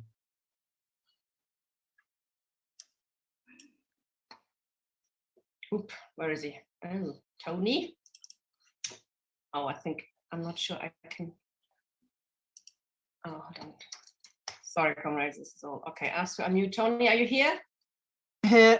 Oh, yeah. Okay. Okay, can you hear me? Yeah, off you go, Tony. Yeah, I don't think I need to spend a lot of time on it. I'm advocating that we reject the EHRC report in toto, not because we disagree with everything in it, that much of it is quite benign, such as the right of someone who is suspended to know who their accusers are, for example. That is not the point. What we should do is reject the idea that the EHRC had any right to conduct an investigation into the Labour Party in the first place. The EHRC is not an anti-racist or an anti-sexist or any other body. It's a state body nominated. Its members, its commissioners are nominated and put there by the Conservatives, and they're now putting people in as commissioners who support the hostile environment policy. So they're not even anti-racist. And as I said, Alistair Henderson, who oversaw the commission, the report into the Labour Party, tweeted and on Facebook, rather, he gave likes to, sorry, it was on Twitter, he gave likes to people like Roger Scruton, for example, an out-and-out fascist who edited the Salisbury Review. So it's an utter and total absurdity. The HRC is a state body, and we reject state interference in political parties. And of course, it's no accident that Keir Starmer has outlawed any discussion of the report because it's so nebulous, it's so thin. It defines harassment, which applies to an individual normally, possibly a group, in terms of political speech. If you disagree with the fact that Labour has an anti-Semitism problem, then that is harassment. That's absurd. You would then define any political speech as harassment. The Equality Act was quite specific as to what harassment was. In essence, though the report, those who drew up the report reached their conclusions and then looked around for the evidence. And they, in the end, targeted two people, Pam Bromley and Ken Livingstone. And Ken Livingstone's offence was actually speaking about something that was historically correct. So I don't think this will be controversial, but we should reject the report in toto and reject the right of the HRC to investigate the Labour Party in any case. Thank you. Okay, thanks, Tony. Okay, the next comrade who's moved a motion is Steve Freeman on WikiLeaks. I think it's actually Deepa who's moving this. Oh, okay. A driver. Thank you. And thank you to Steve who moved the motion. I apologize for the background noise. I've got a 5-year-old and a 6-year-old running about. Firstly, the case of Julian Assange is not just about Julian Assange. It's about the right of us as activists to campaign about the crimes that imperialist governments commit in our name. It's also about holding power to account. The case of Julian Assange is also one where, like in the case of Jeremy Corbyn, like in the case of many others, positive ideals have been weaponized towards negative ends without a necessary commitment to those positive ideals. And the amount of propaganda has prevented debate of the issue, which is essentially nation states ganging up to suppress free speech. I would therefore urge this conference to support Julian Assange and make sure that he is freed, not just not extradited, but actually freed. This is a man who is currently in solitary confinement, in effect, because Belmarsh is locked down. Over the years, he has suffered a huge amount of physical and emotional anguish, which the UN Special Rapporteur, Professor Niels Melzer, and the UN Working Group on Arbitrary Detention have clearly categorized as torture and arbitrary detention. In addition, we are in a situation where he has lost some of his peripheral vision. The judge talked about his mental health issues, but this is not a case of mental health which is related to his personal disposition. It is about 5 states stamping on his head and causing him to undergo the kind of degradation and pain that he suffers now, including injuries which have not been treated, including him cracking a rib because he bent over to tie a shoelace because of osteoporosis as a result of being confined in the embassy. And the state continues to prevent legal observer at the trial. I can tell you that, I won't go into the detail of the legal observation because my report will come through formally, but all I can tell you is I was denied access to the trial. It was made very difficult for the public to attend his trial. And most people on the left still don't understand what the trial is about, which means we start talking about a range of other things and start talking about Julian's personality rather than about the issues at stake. So I'd urge you to support this motion, and I'm grateful to all the comrades who've sent messages of support in the chat and to Steve for bringing through this motion. Thank you. Okay, thanks, Deepa. The next motion is called Labour Party Rights, and it's being moved by Tina Werkman. Me again, sorry, comrades. It's actually Tony and I have drawn this up together. It's we just thought it would be useful to not just discuss what free speech means, but also in the context, of course, of the attacks on Labour Party members in particular and their rights, because many of us, well, we were in the Labour Party or still hanging on, etc. This is also, I think, it could be a useful PR tool. So if you build a truly democratic organization, what are the kind of rights members should have? And you read through and it all seems quite obvious and nonsensical to even mention it, but all these things that we're mentioning there have, of course, been under attack.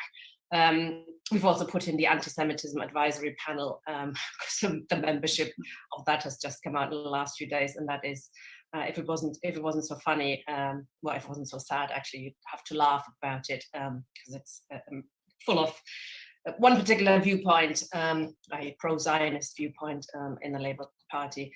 And there's obviously, it's not even in the Labour Party. There are people on it that are not in the Labour Party, but quite hostile to it. And they are now judging, anti-Semitism allegations in the Labour Party it's an absolute joke, actually. So this is, like I say, an attempt to positively formulate what kind of rights members should have in the Labour Party. And it's actually, it goes beyond, of course, any democratic organization should have. That's it. Okay, thanks, Tina. This is a bit like the Tony and Tina show, because it's now Tony moving a motion on liberty. Okay, thank you. Do you want me to speak now? Yes? Yes, please, Tony.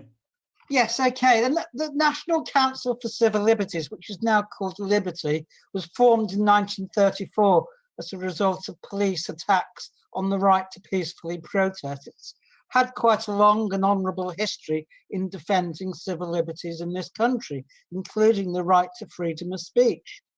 It's quite amazing that despite the fact that in the 2017 conference, Professor Jonathan Rosenhead of Jewish Voice for Labour successfully moved a motion opposing the IHRA with only a handful of people against it, the officers and staff of Liberty have adamantly refused to do anything about it, including the outrageous attack on universities' autonomy this year by Gavin Henderson, the most incompetent and malevolent Tory minister of all, threatening the funding of universities if they did not adopt the IHRA. He's not interested in any other form of racism, you understand, not surprisingly, given the record of his own party.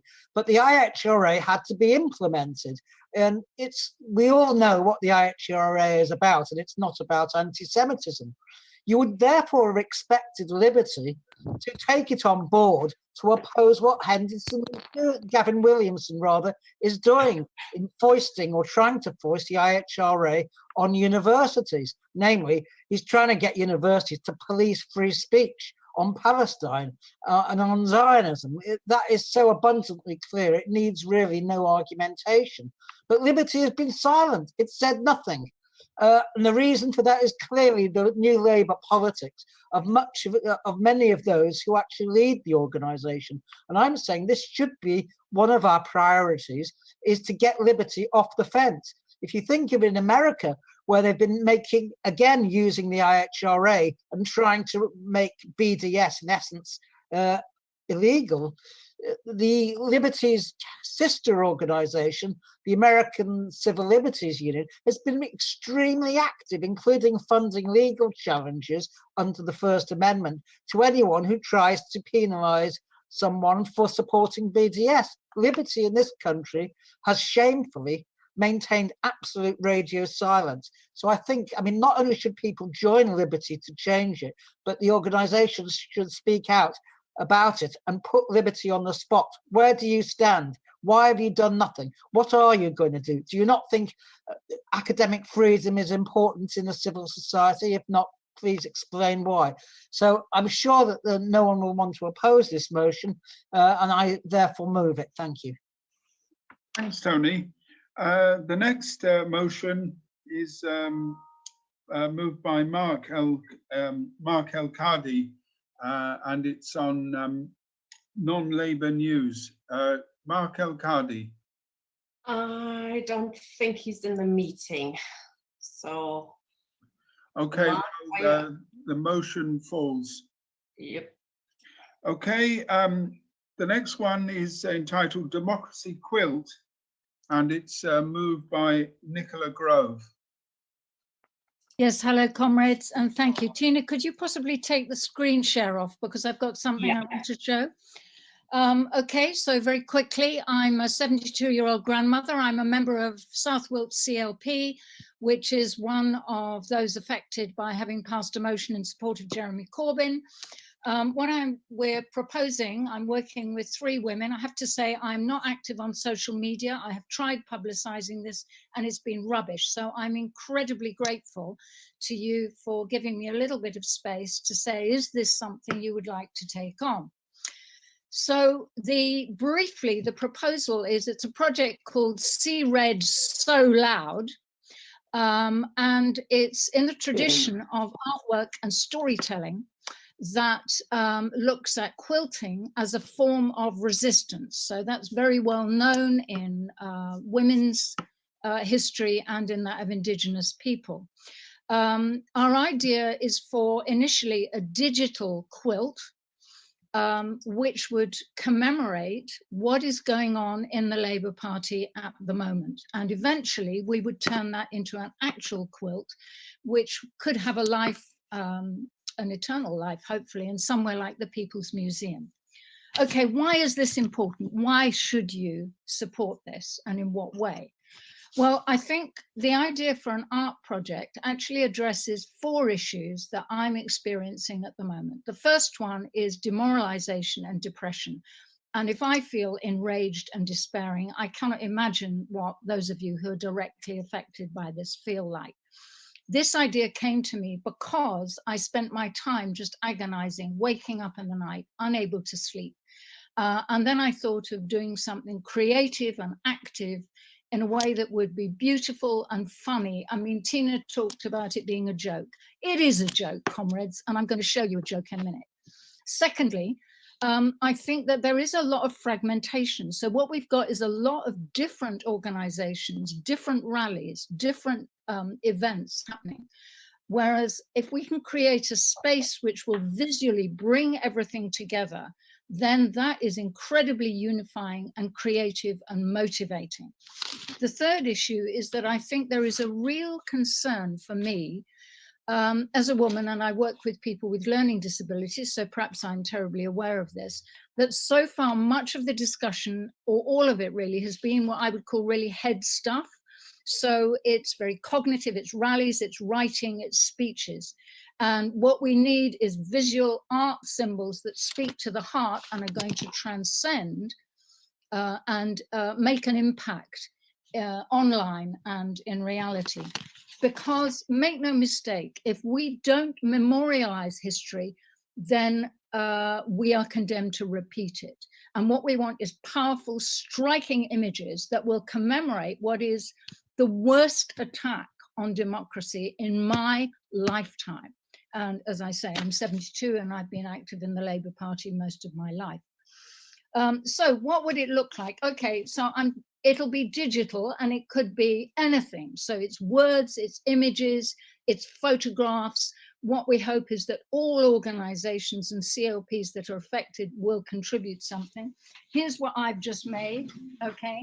This is South Wilts CLP, and what you can see is the Westbury White Horse enraged out of its normal torpor by what is happening to its councillors and its local Labour Party. And our White Horse is saying, nay. All right, it's not a terribly good joke, but I was rather pleased with it. So, what am I suggesting? Well, it may be that maybe this is just too narrow for you, I don't know, but you could either adopt it and they provide a page on the website for publicity. We urgently need people to be sending us stuff, and we need a little organizing committee because I can't do this all on my own. The way forward is to email us, and I put the link in the chat if you want to contribute an image. If you can provide a page on the website, that would be absolutely fantastic. If not, just publicizing it and helping us set up an organizing committee so that we can get this moving, so that we can create powerful, creative, funny images that are going to capture the imagination and energize us all. Thank you very much, comrades. Okay, thank you, Nicola. Okay, comrades, we've now got some time for discussion. I can see 2 hands raised, so if comrades would like to unmute. Chris Williamson, first one. It was only a brief. Oh, hang on, yes, I am plugged in. No, it was only a brief point. I've made the point in the chat now. Really, it was just in relation to Tony's motion, which I support. It's just a matter of accuracy, really. On the point 5, clause 5, there were actually 6 people who were targeted by the EHRC, not just 3. And following the legal representations that I made, they dropped the cases from not just myself, but 3 others, leaving just Pam and Ken. It was just a minor point, really, but I made it in the chat, but I've made it orally now as well. So that was it. Okay, thanks, Chris. Anita Bennett. Oh, sorry, no, Terry was first, I think. Okay, sorry, Terry. Thank you very much, Kevin. Comrades, thank you very much for this very, very good conference. I put in a motion to my branch the other evening in solidarity with Labour Black Socialists because of their deep feeling of being sidelined in the whole question in the Labour Party. It fell because it's 5-5, but what I experienced was exactly and precisely how hard it is for BAME members in the Labour Party to have their voice heard. Not even that they're going to be censored, but to be even heard. It fell because the objections to the term hierarchy, and so people accused of being anti-Semitic. But I don't think that was the sole reason.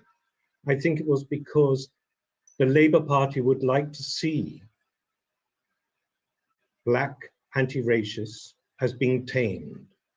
If you raise your voice in anger, and rightly so, considering what's happened to our Black MPs, and we now know that the Forde Enquiry is being totally demolished, they are incredibly angry. And why not? But they're being tamed. And that's what I experienced in putting forward the motion, that I was actually tamed, that I didn't behave in the way that we need to behave. So comrades, I feel that what we haven't really addressed in this conference is our solidarity with Black and BAME members in their struggle in the Labour Party against racism, which is very active. Okay, thanks, Terry. The next comrade, Anita Bennett.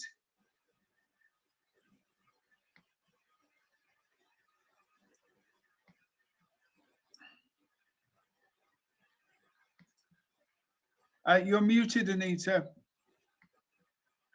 Okay. Yeah, I can hear you now. Go, fire away.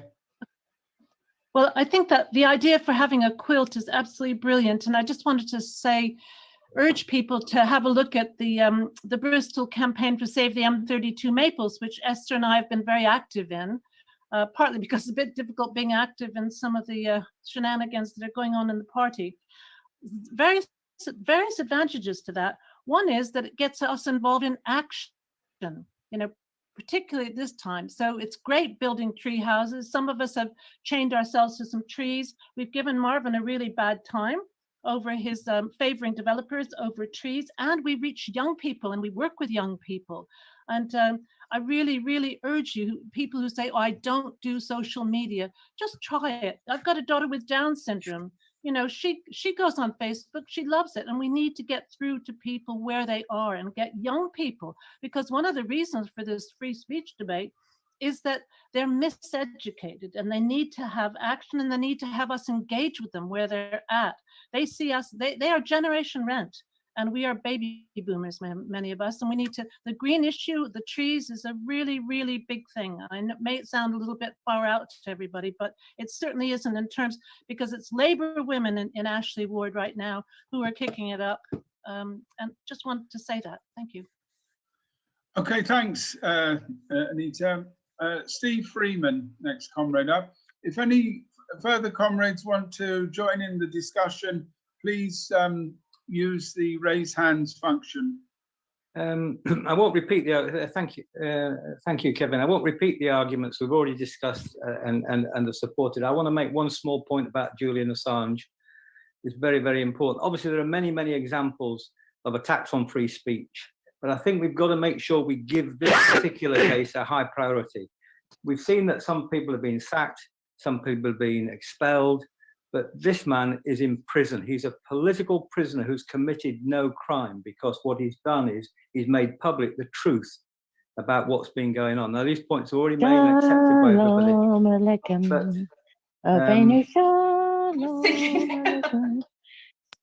We turn off whoever's. Yeah. Carry on. We have the case. We have obviously another very important case in Chelsea Manning. But the point is about Julian Assange. He's in our prison in this country. Therefore, we have a special duty to do everything we can in the working class and labour and trade union movement to help put pressure to get this man out of jail. He should be released immediately. I'll stop there because I'm otherwise repeating myself. Okay, thanks, thanks, Steve. Charlotte Peters-Rock, I think. Kevin, you've overlooked Amina, who's. No, I haven't overlooked her. Right, Charlotte was on. Charlotte. Okay. Tina, can you turn whoever it is off? Yes, I think that was Amina. Okay, can I call in Charlotte now, please, and then I'll call in Amina.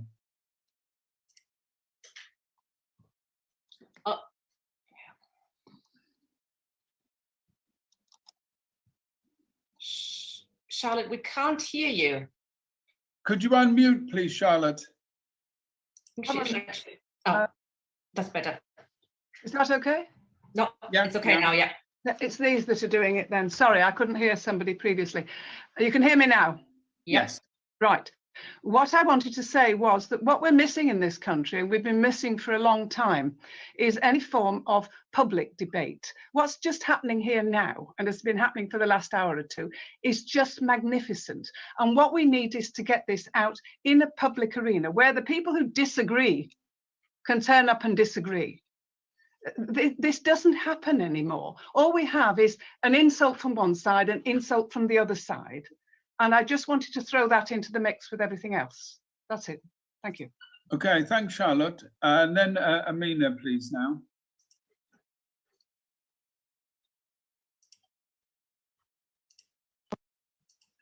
Hi, can anybody hear me? Yes, I can hear you, Amina. Okay, yeah, the subject here is building the campaign for freedom of speech, correct? Yes. Okay. So, can you please tell me why you lie constantly and delegitimize Israel? Because it's a racist state.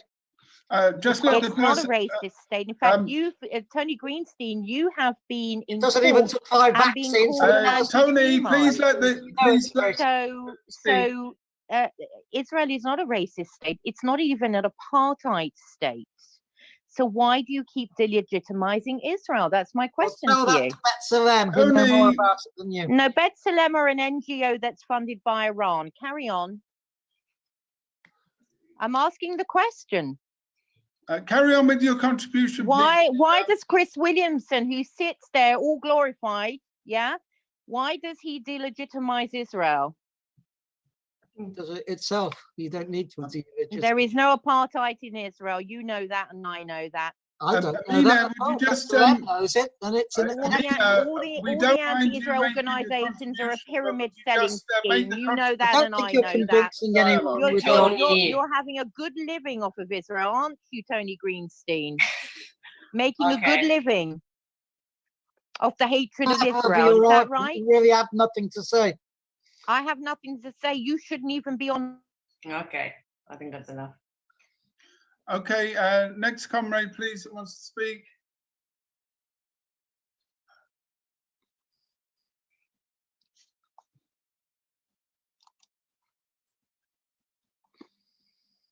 If there's nobody else, maybe we should go to the vote, or if there's a need for right of reply.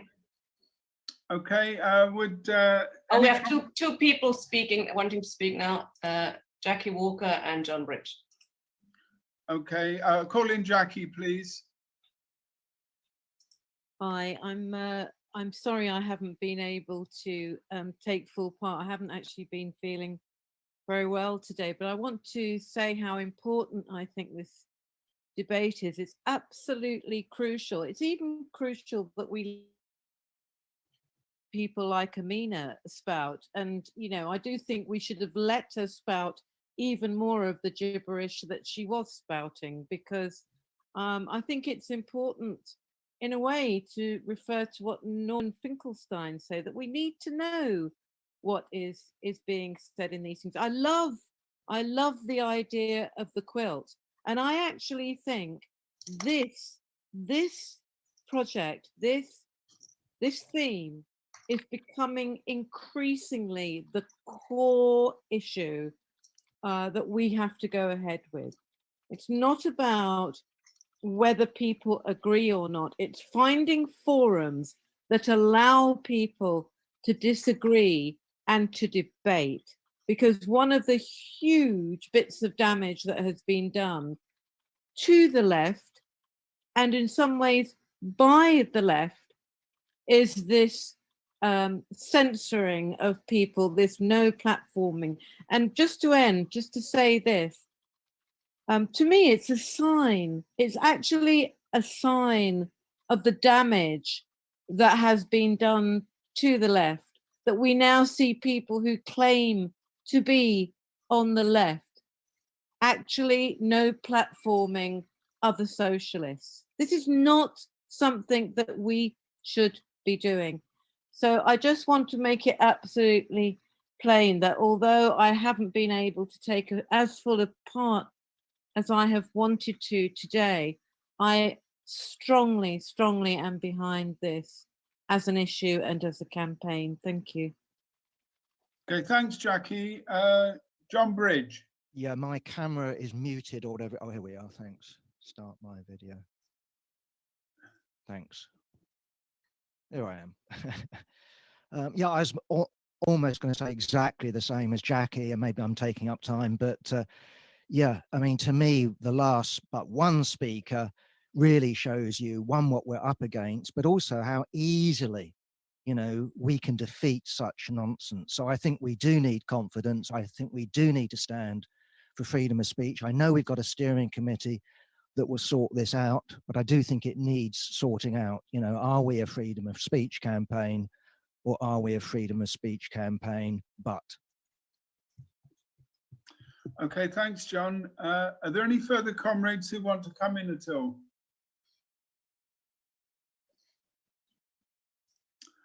Okay. Oh, Anand would like to speak. I think he's not managed. Okay, I can't see him on the panel, but if you can. Anand, okay, I'm trying to find you. Mute. Okay. Anand, I've asked you to unmute. You need to unmute yourself if you want to speak. There should be a message on your screen. I don't think they're coming. Okay. Stan Keeble is trying to speak.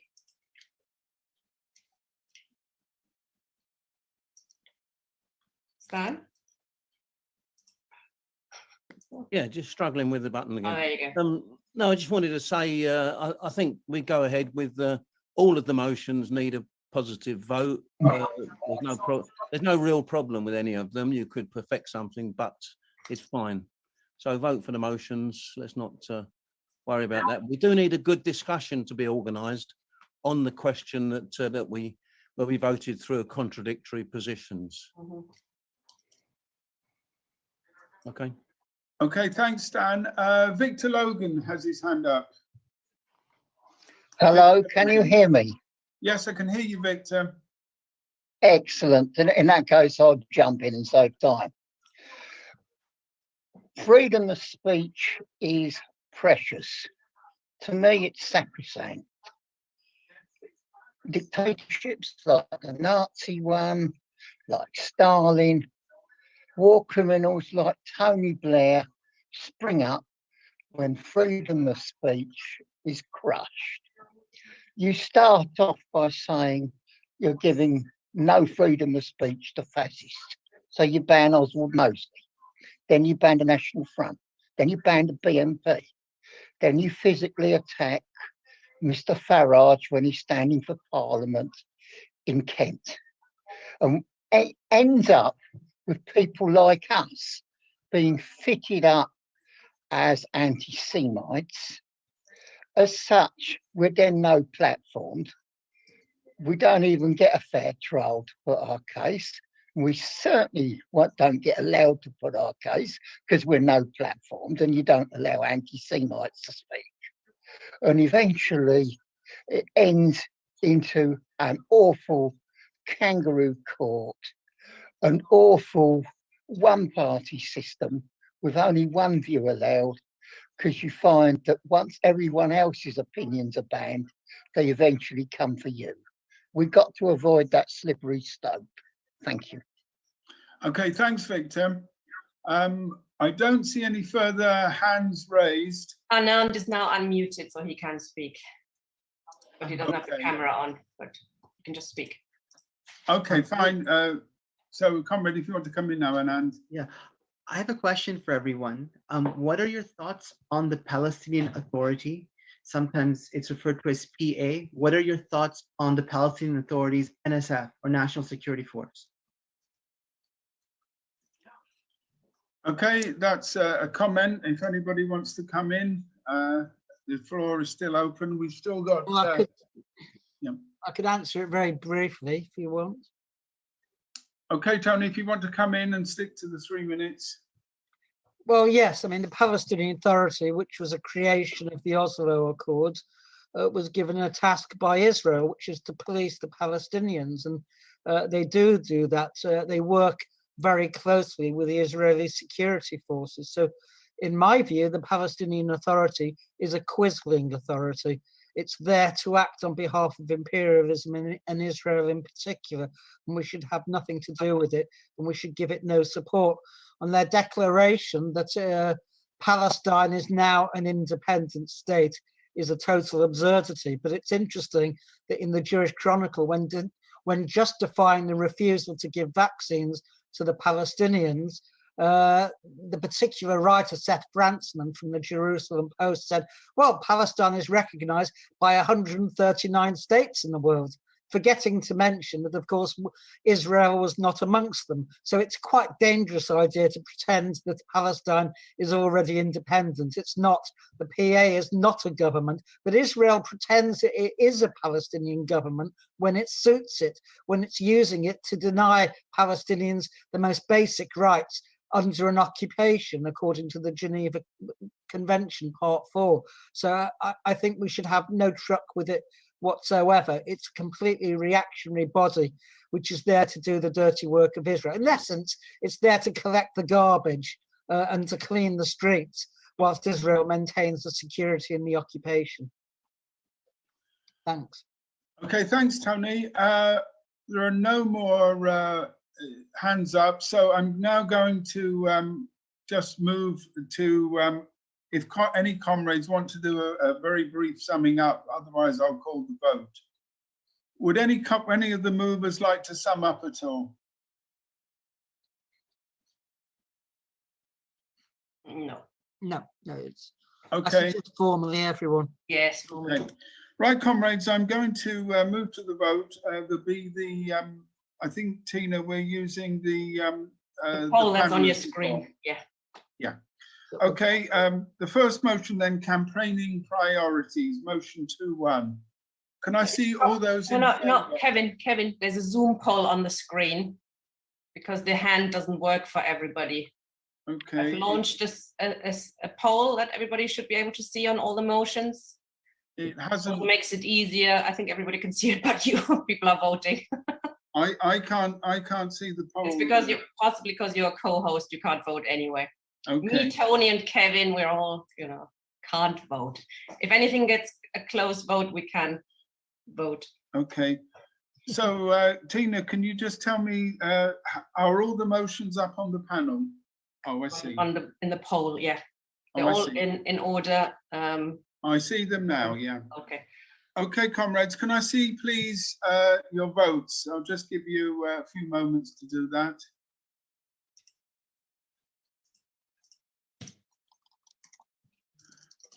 Comrades, sorry, Ashley, did you have a point on the conduct of the vote? What's this? Ashley Reed, I think, put his hand up. Just seen it on the participants box. Oh, comrades are saying they can't submit.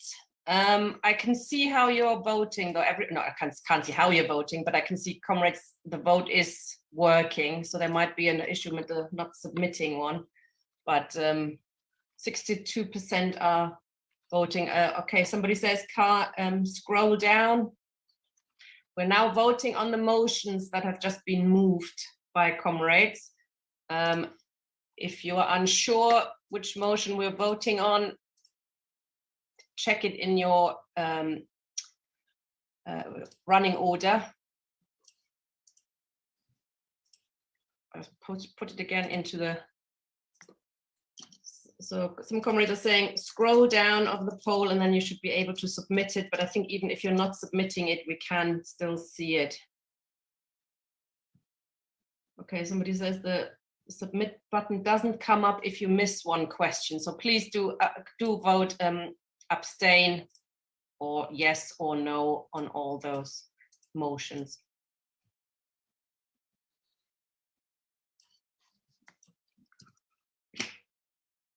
Okay, I think everybody's voted. 112 people have voted, 113. So I'm suggesting I'm going to stop the poll now. Yeah, okay. I'm sharing the results here. Okay, the votes in favour were 97% in favour of the campaigning priorities, with none against, 3% abstained. Opposition to the EHRC, that was 95% in favour, 1% against, and 4% abstentions. On the WikiLeaks issue, that was 98% in favour, 1% against, and 1% abstentions. On Labour Party rights, that was 97%, no opposition with 3 abstentions. On liberty, that was 95% in favour, 1% against, and 4% abstentions. And on the democracy quilt, 93% in favour, no opposition, and 7% abstentions. So thanks very much, comrades, for those that unanimity. I think pretty close to that in many areas. A lot there for the new steering committee to get into, I think, there. Okay, so we now move on to the elections to the steering committee, and we've had a number of nominations which have come in on the chat. Tina, is it possible for you to share those lists of nominations?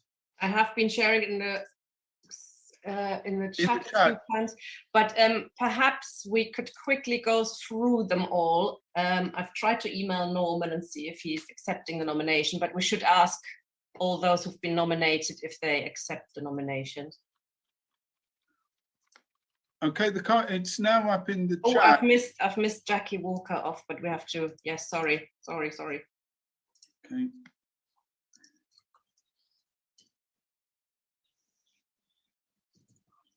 She was on my list.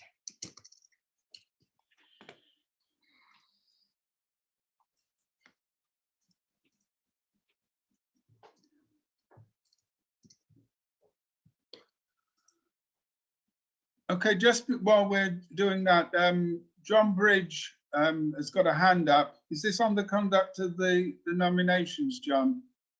Yeah, I must reluctantly decline the nomination. Thanks for nominating me, whoever it was, comrade. Okay, thanks, John.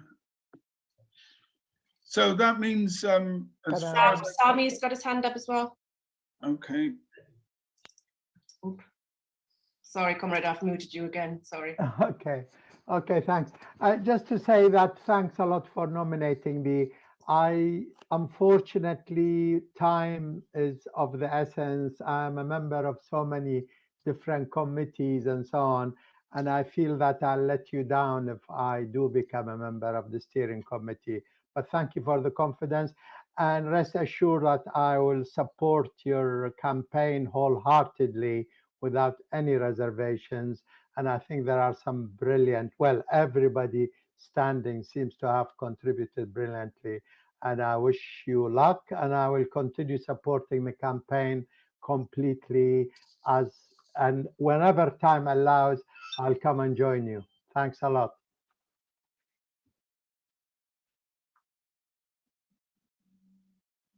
Hi, comrades. Thank you. Again, I feel exactly the same as Sami. I feel immensely touched that anybody would have nominated me. It's not something that I have the time to be able to do well, which is what I would want to be able to do. But if you're adopting the idea of the art project and the digital quilt, I will, of course, be coordinating that and work with the steering committee on that. Thank you very much. Cool, great. Thank you, Nicola. Okay, we've still got 12 nominations, which is a bit too many. We're just going to go through quickly all the nominations, if that's okay, and see who's even willing to stand or who doesn't want to stand. Okay, there, I put them in there. Okay, Kevin had problems with his computer and has just been checked out of the meeting, which is why I've taken over now, but he's confirmed he's interested in serving on the committee. Tony Greenstein, I believe, is interested in serving on the committee. Can you just say yes quickly? Yep. Then there's myself. Yes, I'm happy as well. Chris Williamson. I'm sorry, I'm going to have to scroll through and unmute, comrades. Chris, can you hear us? Yes, I can. Yeah, I'm fine with that nomination. Thank you. Excellent. Okay, Jackie Walker's been nominated. I know you're poorly. Can you hear us, Jackie? Are you still in the meeting? Yeah, I'm here. Are you happy to accept the nomination? Yes. Yes. And with such conviction. Thank you, comrade. Okay. I've now lost my chat window. Just a second. I can't see my own list. Norman Finkelstein is not in the meeting anymore. He did suggest previously, when I asked him about this, actually, that he would be better perhaps as a patron. So I suggest we accept this suggestion of his and he becomes a patron. Yeah, that's a very good idea. I've also just emailed him, but he's not replied yet. But maybe perhaps I would suggest if he does reply positively to the email, we can co-opt him onto the steering committee. But I'm not sure. I think he said no at the time. Esther. Esther Giles? Yes, I'd be honoured if people would like that. Yeah. Excellent. Anita seems to have left the meeting. Anita Bennett. I'm not sure we can.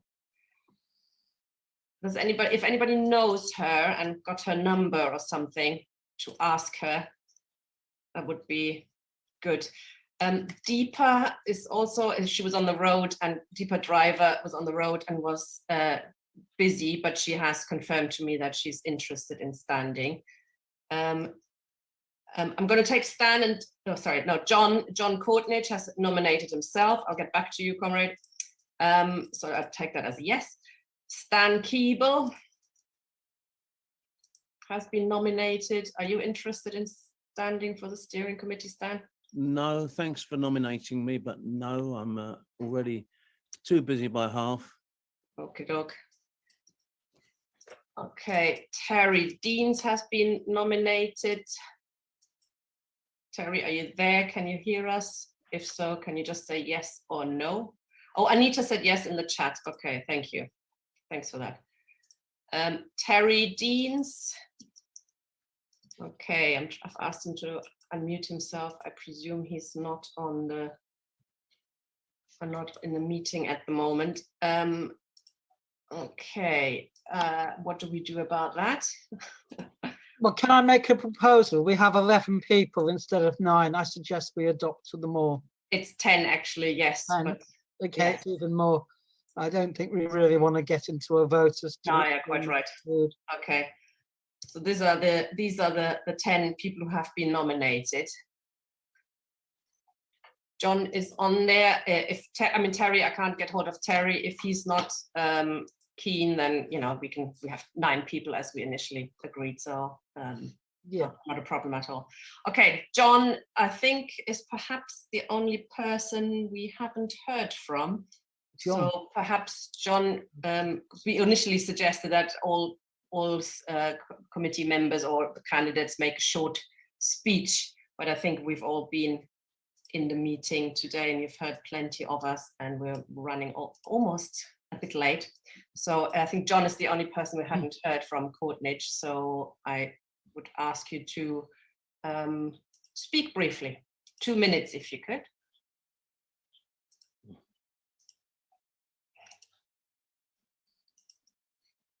Hello, John. Oh, sorry, you're still muted somehow. I've unmuted you, but we can't hear you.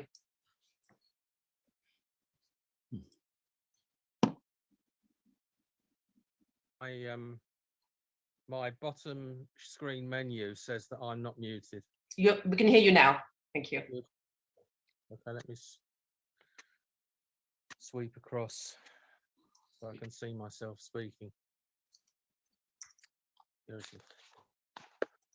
So first of all, my thanks to Victor Logan for nominating me, and to the group members for listening to me briefly. I was the Labour candidate for the Bromley Chislehurst constituency in 2015, and then was fiddled away from that in 2017. I was the chair of the Bromley Cooperative Party and have been externalised to Littlehampton. That happened in May 2019. I can explain why. I'm an executive member of Labour Action for Peace and was expelled along with 24 other members on 10th of February 2020, having been told a year before that I would receive a hearing. As you know, the rules were changed. I have contacted the Cooperative Party, and to cut a long story short, I've been expelled from the Cooperative Party for a year. So I bring that experience to the table. As I say, I'm an executive member of Labour Action for Peace, and one of the things that I might suggest is that we look at a calendar of events for the 12 months, certainly thinking about recognising the expulsion of those 24 and others that were expelled beforehand, and perhaps have a joint meeting with Labour Action for Peace. We've instituted in November a Labour Action for Peace lecture in the House of Commons in the committee rooms, which various members have supported, MP members and members of Labour Action for Peace, because this is a time when we should be defending democracy, including free speech, but defending democracy and making sure that all voices are heard and considered in our debates. That's what democracy requires of us. As I say, I'm a Quaker, a grandfather, and I now am retired. I'll be 70 at the end of this month. I live in Littlehampton. Thank you for listening. Thank you, comrade. Okay. Does anybody have any questions for any of the candidates? And please click raise hand. Okay, Marie has a question. Fire away. Yes, I would like to ask John Courtnage, what does the Labour Party for Peace, is that the right name?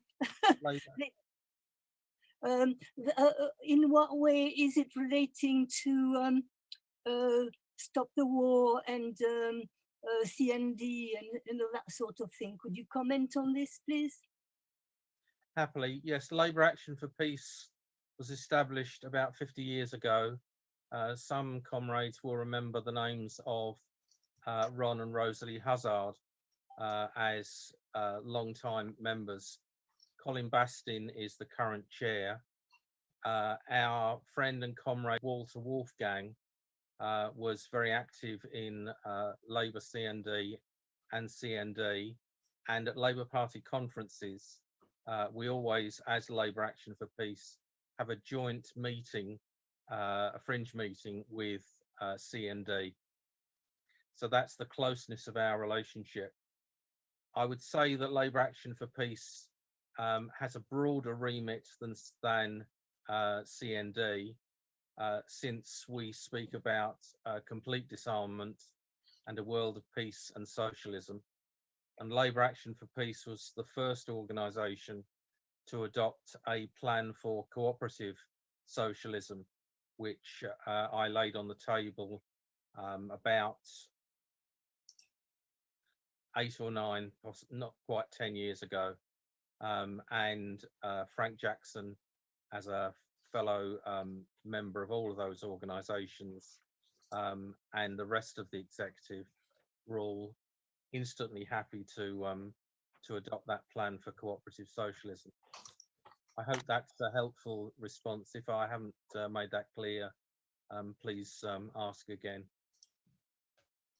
Marie, ask another question. Go on quickly.